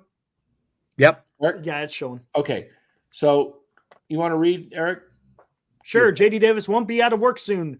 The erstwhile San Francisco Giants third baseman let go Monday with the team on hook for just 1.5 or 1.15 million of the 6.9 million he was awarded in arbitration. Has drawn interest from 7 teams and is likely to sign with one of them within a few days, according to an industry source. There remains a chance that the union will file a grievance against the Giants for releasing him and providing him only 30 days termination pay. Here we go. According to the CBA, quote, a player whose contract is terminated by a club under paragraph blah, blah, blah of the uniform player's contract for failure to exhibit sufficient, hold on, here we go. For failure to exhibit sufficient skill or competitive ability shall be entitled to receive termination pay from the club in an equal amount to 30 days payment at the rate stipulated in paragraph 2 of his contract. It's clear that Davis was not terminated for any performance reasons. Had the Giants not signed Matt Chapman, he would have been the team's third baseman. And he was penalized for a roster crunch, not because he wasn't performing. That's a concern for the union. Though the Players Association agreed to the rules allowing for teams to terminate players who got to arbitration hearings, there was little thought that it would ever apply to a player who is healthy and performing well. They haven't met our general manager. Yeah. There are a lot of problems with this, one veteran agent said Tuesday. The team went to arbitration and listed all of what they considered the players' deficiencies, and a panel said they were wrong and awarded Davis more. And then they released him while he was hitting 400 with 2 homers and 15 at-bats with no errors. But they couldn't trade him because every team knew the Giants could release him without having to pay him, and they could get him for less. Is that collusion? No. Not really. It's just more of a, thinking. Because they knew what was going on. Yeah. 1, every team is going to do this now, which makes a mockery of the process. I said that last night. And 2, what players will want to go to an organization that appears so cold and callous. Look, the Giants already have an issue trying to get free agents. Now you're going to add this on top of it? Exactly. Bad move. One bone of contention between Giants president and baseball operations Farhan Zaidi and Davis agent Matt Hannaford on Monday was that Hannaford characterized as a late, low offer from the team, which precipitated Davis filing for arbitration. Davis has said he would have accepted the number the Giants filed, $6.55 million. But Zaidi cited the team's policy not to settle once numbers have been exchanged. Yeah, he wouldn't even exchange that number early. Wow. Farhan knew it was Farhan set this whole up. I'm telling you, he's devious. Guys, Farhan won't exchange a phone call, will he? Wow. That's terrible policy, the veteran agent said. It's very difficult to get a deal that reflects the player's true value by 1 p.m. on a day so many players are settling or filing. Well, now you've got agents talking about our organization like this. Agents and players. Yep. Another long-established agent said that he's had multiple instances of teams waiting until the final morning to offer deals, which isn't ideal. It's a shit show, he said. But you have to be prepared for that. And you can call the teams yourself before that if you don't want to wait until the last minute. The second agent said the Giants' thoughts about Davis were pretty evident throughout because they were linked to Chapman all winter.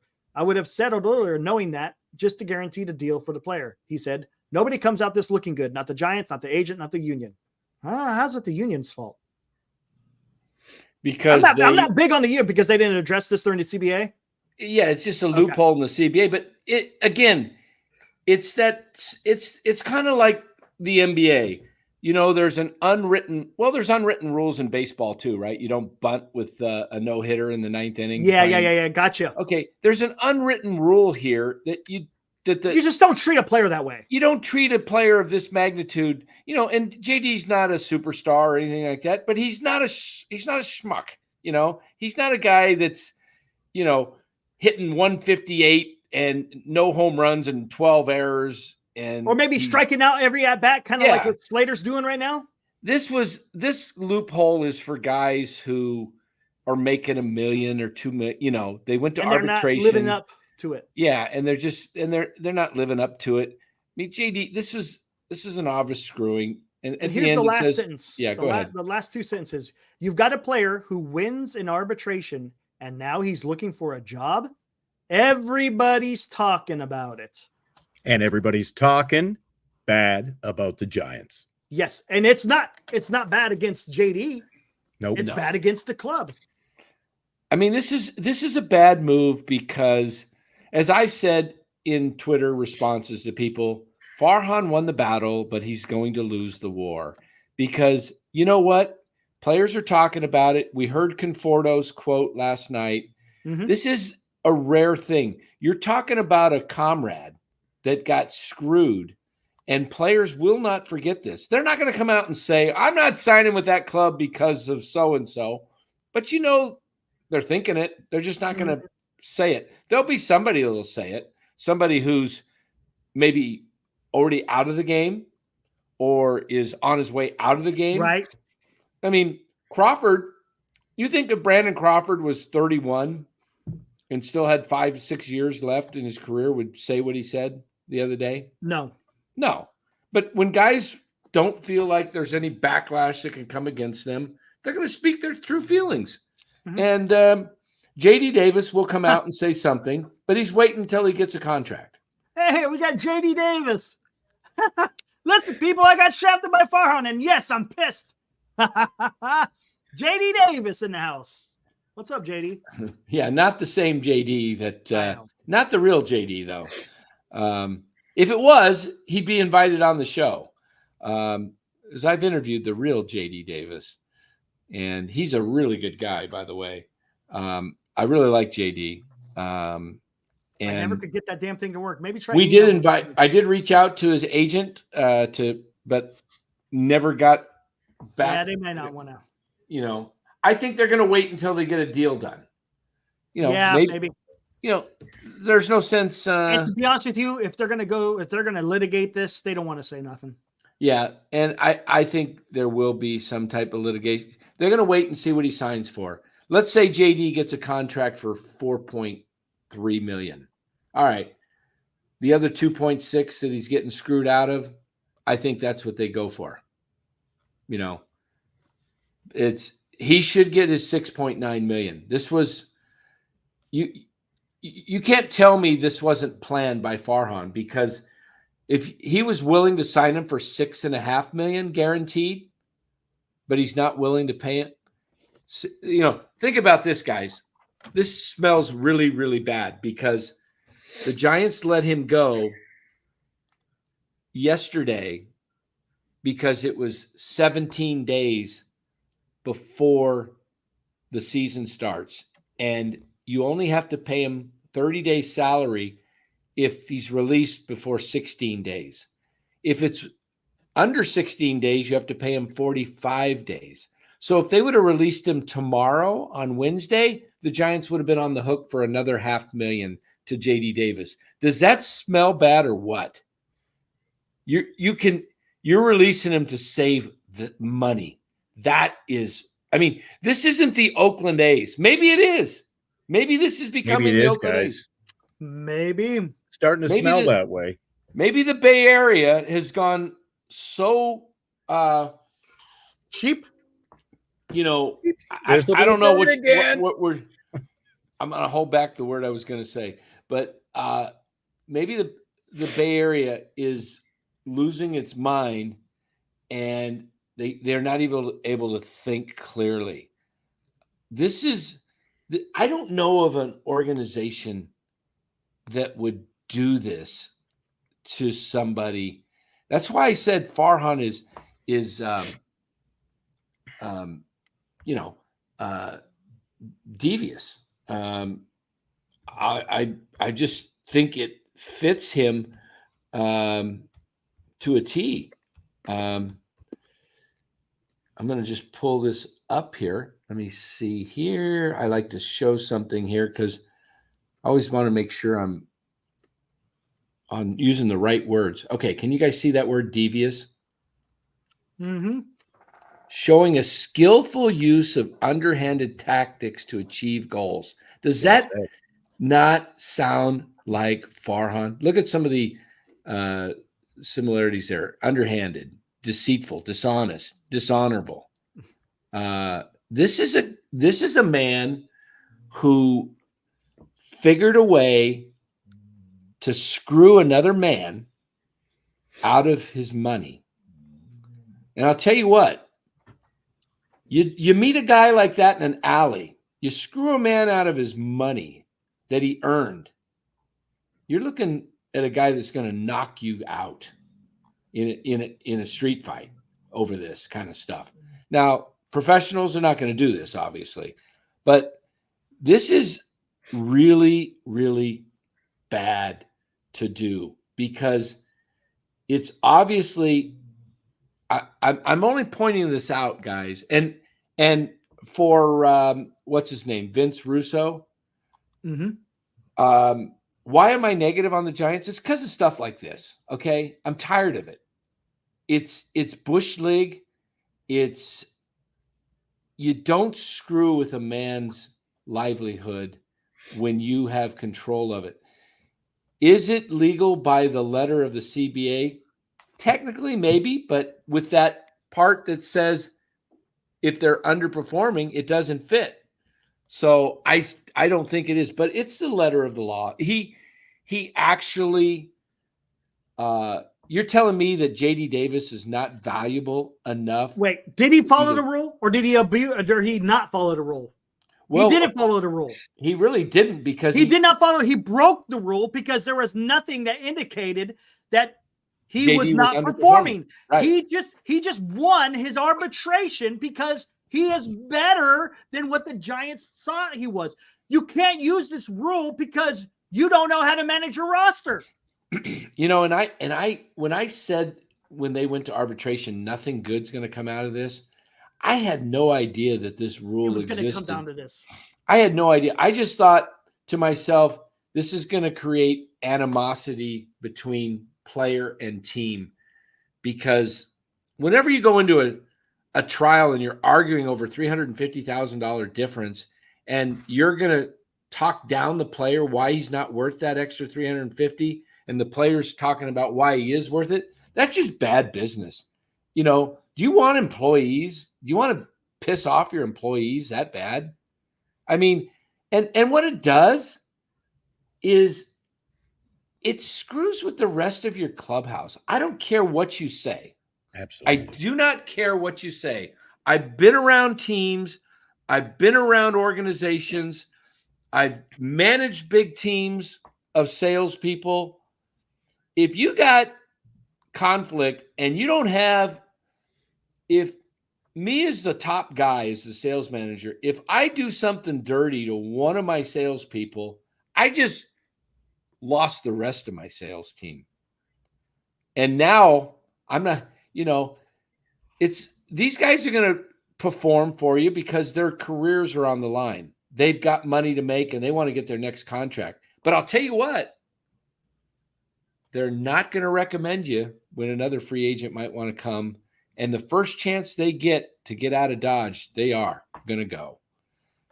And this is not the way you treat people unless you're just a slime ball. I don't know how to say other than say it. You're a slime ball, conniving, no good for nothing type of executive.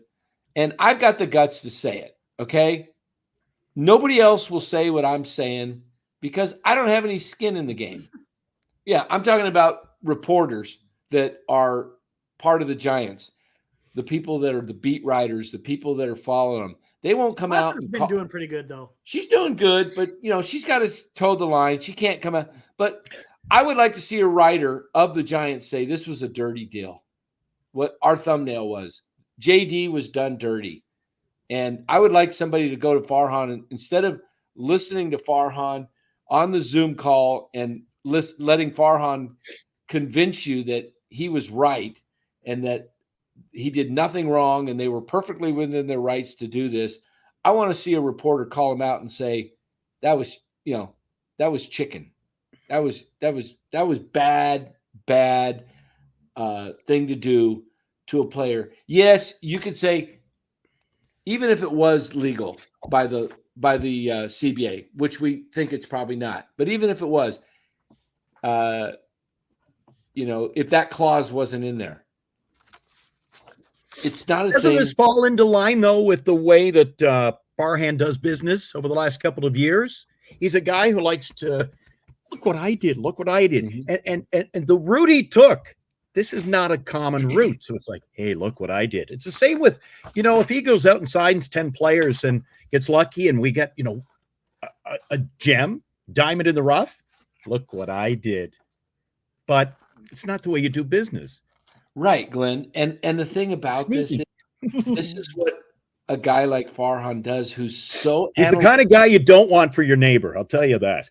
Hey, isn't this another analytical type move, figuring out a way to try to outsmart the system? That's what it is. You're coming up with all these little, okay, the ball gets hit here with 2 strikes. This guy tends to only can face two times through the lineup. And so we move him on. And it's all this behind the scenes, looking at every detail to try and get an edge. Farhan found an edge. And I believe he also did the same thing with Carlos Correa. I believe when Carlos Correa was signed to the or announced the signing to the 13-year deal, I believe he did it. I'm even going to say something here differently. I'm going to say that he did it to look like he could sign the big superstar, knowing he was going to pull out of the deal when the medicals. that he was going to find an out. Wouldn't surprise me if he signed him to a 13-year deal because he didn't get Judge. And I mean, because I believe this is how this guy thinks. I believe he's a liar. I believe he's a conniver, and I believe he's deceitful, and he's a weasel. He's a guy that is very devious. I believe he signed Correa knowing, because think about it. When has he ever given anybody more than a 4-year deal? Eric? Anybody. Jordan Hicks, 4 years. He hadn't gone over 3 years. He hates long-term deals. Oh, Webb, 5 years, but he was only. And he did that. He did that about 12 days after he came out in the local media when he didn't sign Senga and says, I don't do 5-year deals. Right. And then less than 2 weeks later, Webb's in for 5. I was like, that's what I said to my friends, the few I have. They said, you can't believe this guy doesn't like. He gets out of bed in the morning. He doesn't know what's the plan? I get up in the morning. I have a sheet at work and I got to mark off what I do. Got to get my day all planned out. Got to do this. Got to do this. Got a meeting at 10 a.m. I think he's a fly-by-nighter. That's what it seems like. It does, because I don't believe he really wanted that 13-year deal for Correa. I think it was publicity, and I think two things happened. Either A, they never sold tickets and the ownership said, we're not going through with this deal. Find something. Or B, Farhan signed him knowing, look, it's not official until he passes the physical. And I'm going to, we're going to knock him out. And I don't know. He did get knocked out by the Mets too, but Mike says, do I hate Farhan? I don't really hate anybody. I dislike Farhan. Yes, Mike. I don't know what he's like as a person outside of baseball, but he's a horrible executive. He's destroyed the Giants franchise. They're the laughingstock of Major League Baseball, publicity-wise. This is not good publicity. They've lost 4 out of the 5 seasons. They have been 500 or less. They've missed the playoffs 4 out of the 5 years he's been executive. They will miss it again, I believe, this year. And also, they are digressing, as we looked at earlier tonight, in the minor leagues, which he was brought in to improve and bring them along the levels of the Dodgers. Now, the Dodgers have beaten them in the standings, have drafted way behind the Giants every year except 21, and the Dodgers continue to get better in the farm system, and the Giants are getting worse. So right on, Dan. Yeah. What can I? But is it really all Farhan's fault? Well, it's ownership's fault too, Mike. Ownership is weak. It's a lame ownership group, but Farhan is he's complicit in the whole thing, and he's a weasel for following along with it. And he doesn't care because he's got enough money. He's got a 3-year contract. And when he walks out of baseball and he gets fired as a president of baseball ops, he can be president. He's got a resume that can get him to be a president of some corporation, and he can screw that organization up too. Hey, I know where you can work. Look at this ad that's on my Twitter. Check this out.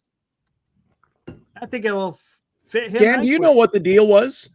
Dan, when we get back, I want to know what the deal was. What was the Correa deal? Look at that. Were there opt-outs? Because he didn't have a bad year last year. He had a 6-year deal, I think, with Minnesota. I don't think there's opt-outs in it. I think the 13-year deal, I don't think there was Giant opt-out. deal. Yeah, I don't think there was any opt-outs in it. No, I don't think there was. That doesn't smell. Yeah, like that doesn't fit. Either. Hey, think about it, guys. It doesn't fit one contract that Farhan has signed. One. So you're telling me that he was going to go in Correa? I think it was a front. I think it was like, look, we could sign a superstar, but he was hurt. Yeah. That's just blowing smoke, man. That's blowing smoke. I really do. I think the more I see evidence of it, the more I believe I believe the Giants ownership and Farhan are in cahoots together. They walk together. They lock, stock and barrel. They sing and dance to the same music. I think they're brought Farhan in as the guy's not qualified, period. He's not qualified as a executive in Major League Baseball. He was a stinking computer software analyst for the A's doing nothing. And the Dodgers ended up bringing him on. And when he left the Dodgers, did you see the Dodgers asking the Giants for any compensation or trying to prevent him from going? No, they were probably like, good riddance. Get out of here. Let me bring in an assistant. And Andy, why do I always forget his name? Friedman. I always want to say McKiernan. Andrew Friedman was probably saying, good riddance to Farhan. Bring me in a real baseball guy I can work with.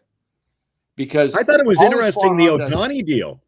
The Ohtani deal, when he did his isn't there a final line, a final clause? While I'm Friedman? Here, the GM stays here. Yep. Who can you imagine anybody stepping up to the plate and saying that about Farhan? No way. I'll sign for 8 years, but we want you. That was a bizarre one. Yeah, that was a weird one. I'd never seen that before. Mike says, am I obsessed with Farhan? Not at all. I just think that when I come on this show, I think about, I'm going to tell you what it is. The guy's a clown. The guy has no business running you want to put him in an organization to run. How about the Savannah Bananas or something like that? Well, no, because then he wouldn't even have any fun with those guys because they would might be a little more entertaining. They'd platoon their actors. Jeez. I don't think you're obsessed with Farhan, either of you guys, when I watch the show on a regular basis, but it's like, you ever pull the plug on the drain and watch the water and it spins and spins and it finally goes into a funnel. Boom. Because it all runs downhill. Where does it end up? In Farhan's lap. Hey, Mike, let me ask you. I'd love to bring you in here, Mike, and if you'd like. And, we'll just have a friendly discussion. What do you like about Farhan? Serious. Tell me. You got free reign. If you could type fast, go ahead and type. But if you want to come in here and talk, let me know in the chat, and I'll give you 5 minutes of uninterrupted talk, and I'll just sit back and listen, and you tell me what you like about Farhan. Farhan's made a lot of promises, Dan. You know that? Every time he's been in the media, I usually go to their opening day get-together at the ballpark. Just 7, 8 in the morning it starts. Last year, Farhan didn't even show up for that. But the last couple of years leading up to it, it's always, isn't it always sunshine, roses with him? But I'd like for once him to step up and say, we're not performing well. I got to do this, or blame me for this. I don't see that. Do you, Dan? No. A lot of promises. All you guys and talk about is Farhan. Everything's always rosy. You guys say all we talk about is Farhan. We talk about, there's a lot of shows we don't even talk about Farhan. We try to avoid it, but he's the centerpiece of the team. He's front and center this week, isn't he? Yeah. I mean, it's because of what he does. Do I have anything personal against JD? What I have against Farhan? It seems personal with daily attacks. Look, I just don't like having the guy run the organization I grew up loving. I've been a Giants fan since 1968. That is 54 years of being a fan. Okay. And I see some guy from the outside come in 2019, and he's in his 6th year, and the team is, I'm seeing all this platoon crap. I'm seeing stuff like he does with JD Davis, with Brandon Crawford. Look, I came on the show and said he had every right to move off of Brandon Crawford. I was like, okay, Brandon Crawford, there's no reason to bring him back. He hasn't performed well. But the way he did it, it's just his lack of communication. It's if it was just one guy, if it was an outcast that was upset at Farhan for the way he was being treated. No, but it's many guys. We heard from super nice guys like Ross Stripling last year saying, I don't know what's going on. We heard Stephen Piscotty. I talked to Stephen, one of the nicest guys in the world you'll ever meet, Stephen Piscotty. He said when I talked to him, if he didn't make the club, he would go down to Sacramento and he would compete to try to get a job. Well, when he didn't make the opening day roster, when he saw that Farhan screwed him, because remember, the Giants didn't have two of their regulars start the season, and they still released Piscotty, even though he was the best hitter next to Casey Schmidt in spring training last year. I was there every game and practice. Stephen Piscotty was tearing it up, and he was driving the ball, and they released him. What did Piscotty do? He didn't trust Farhan. He said, make me a free agent. And what did Piscotty do? He went and played for the White Sox AAA team all year. Why didn't he just play in Sacramento? Because he wanted away from the organization. Okay? This is what I'm talking about. It's this kind of stuff that goes on and on and on, and nobody calls out Farhan for it. They just back him up. So Eric read the quote earlier, 10, 15 minutes ago. We got agents. Oh, yeah. Agents. Players and agents. Who are publicly attacking him. Yeah, exactly. Yeah. So, yeah, we can go on and on, but we're gonna close this shop up tonight, guys. We're just we intended to go till 10:30, but some of this Vince stuff. Rousseau got I'll us let all you say excited. goodnight. I'll take off. Before I go, I meant to do this last night. I did it in print. Big shout out to Los, who comes on your show. I think he's a great asset to the program. Yes. Awesome. All right. I think he's a great Awesome. asset. Yeah, Los He's not comes all on. bad if he's cheering on number 51 this year in center field. Yeah, There he we go. loves Lee. Maybe I'll get. Absolutely. Does he attend the games? He's down here in Arizona. Arizona with me, but he does get up there now Jeez. and then. Geez, you He got has- Eric's up north. Am I going to be all alone at the ball field this year? We'll have to come meet. We'll have to come. I may be do a under game. attack after game one. I'm going to have to go in a disguise. Funny nose glasses. That's funny. That's Seattle great. Mariners had funny nose glasses night a while back. What was it, 1979? And we're going to have Mickey Mouse ears. Oh, boy. There we go. Honestly, guys, do you ever step back, and we joke about it? We're playing the LA Dodgers midsummer, and we're having Mickey Mouse ear night. Yeah, I don't get it. Who comes up with it? Are they that desperate to, back in the day, back in the 70s, 80s, baseball was what you bought your ticket for. Now it's just the event. Now it's the event. Correct. Now it's the event. Guys, You don't have 40,000 rabid fans there. Yeah. You've got 7, 8, and it's a night out for the family or a lot of coworkers. Let's grab some beers at the game. We'll all hang out at the game. And they couldn't name a player on the field. Just disappoints me as a Giant fan my whole life to see where we stand right now. And the fact that even when there have been other years and other regimes, when you knew going in, this is not going to be the best of seasons. At least there was a little joy in Mudville. And I'm having a hard time getting excited, boys. 3 hits again today.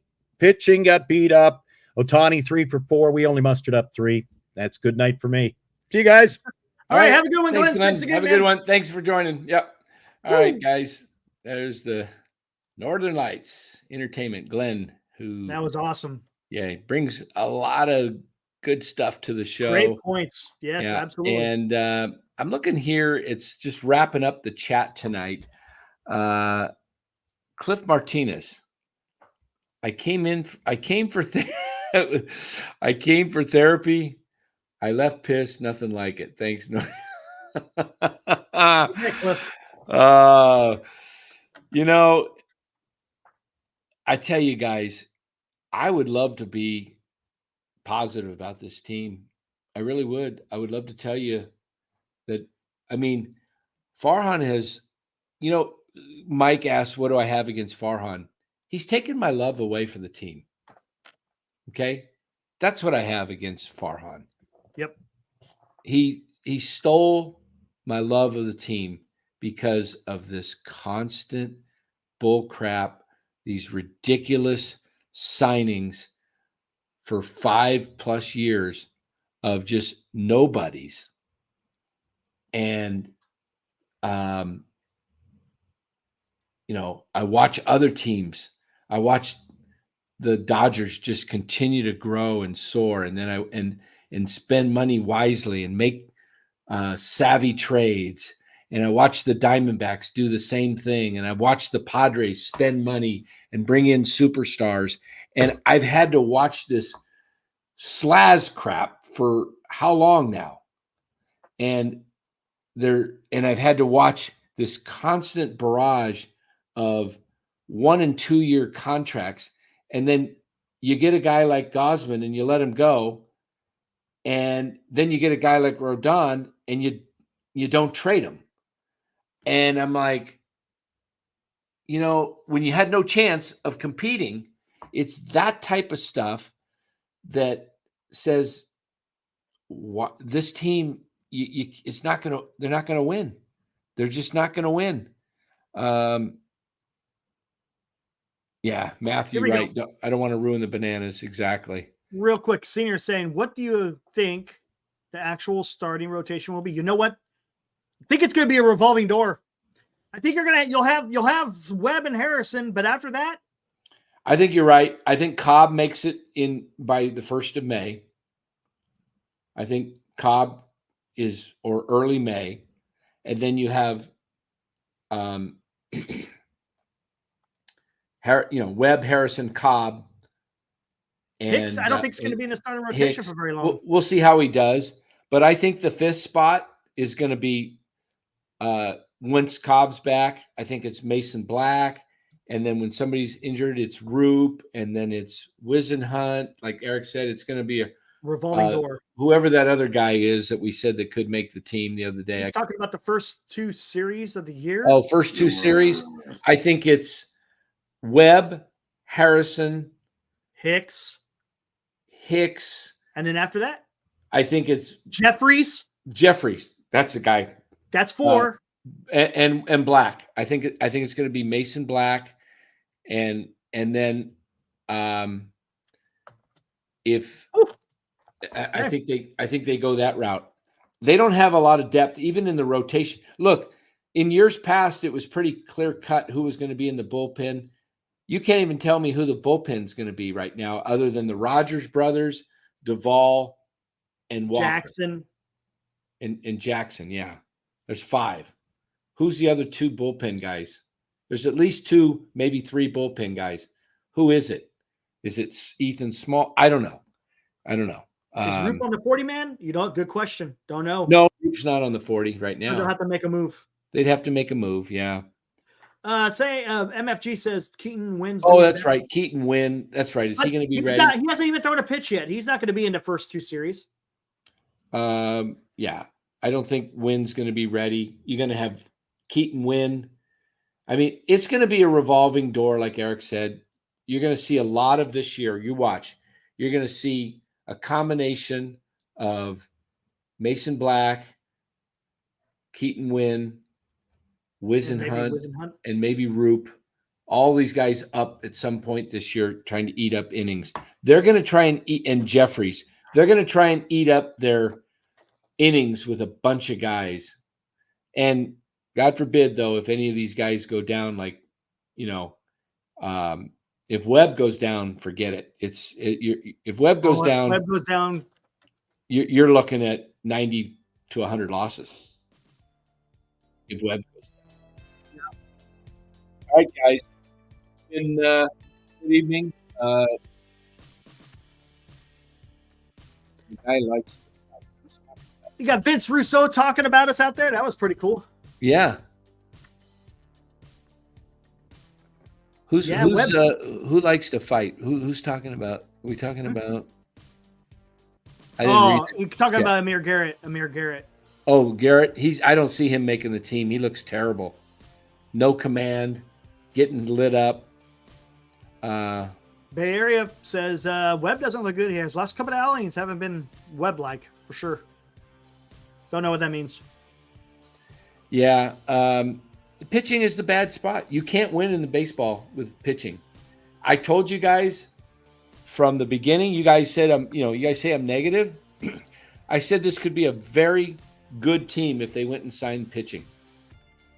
I said it's a playoff team if you go out and sign Webb and Montgomery. You sign Webb and Montgomery, You're a I wild can card almost team. guarantee you might even win the division. No, I ain't gonna say that, I'll go that far because you know why? Because the man. Dodgers have a couple of injuries away from being struggling. Well, you could say that for the Giants too, though. Exactly. But you give me great pitching, that keeps you in every game. I mean, you give me a rotation of Webb, Snell, Montgomery, say Cobb and Ray at some point, or Harrison in there. You got 6 good pitchers now. That's what'll win you games. And then you have the defense. Like, I don't understand this, Eric, and we'll close with this. Why do you go sign a Matt Chapman and a Nick Ahmed on the left side to have one of the top infields in all of baseball, and then you go with 2 or 3 unknowns in your starting rotation? Correct. Yeah, It just doesn't make doesn't sense. make any It doesn't sense. add up. It doesn't add up. Doesn't make sense. So that's where you lose me. Hiroku, yeah. What I'm saying, Hiroku, is if they got some serious injuries to, like, I knew the Dodgers were going nowhere in the playoffs last year because they had no pitching. But you're right, probably in the fact that they'll still win even with injuries, But they'd have to have some guys out seriously. I mean, even if the Dodgers lose out on some of their pitching, they're going to win a bunch of games because you're not going to be able to probably out-hit them in most games. Too dangerous. So anyway, yeah, Mike, the difference is the Dodgers did start rookies last year, but they had superstars in their lineup. What one superstar is on the Giants? Just name one everyday player that in the lineup that is a superstar for the Giants. You don't even have an all-star. You don't even have an all-star in your lineup. Not even a superstar. Your all-stars were Webb and Duvall. Yeah, Chapman, he's not a superstar, bub. He's not a superstar at the plate, for sure. He's not a superstar at the plate at all. He can hit the ball. When he hits it, he hit it well today. He hit a hard double. It's got loud contact, but it's not a lineup that scares anybody. I'll tell you that. I put a tweet out today. I said, I'm glad I didn't pay $76 for a lawn seat. When I looked at the lineup, Eric, and I said, I put a little picture of what it cost to buy a ticket today. Uh-huh. The cheapest seat, $76 when I paid $25 for seats. I was right even. I was pretty close to first base. I was just, had great seats yesterday, $25. Today's seats, $76 to sit on the lawn. And I looked at it and I said, I looked at the lineup that was posted. I don't know if it was Slusser or Pavlovic. Somebody posted the lineup. I said, I'm glad I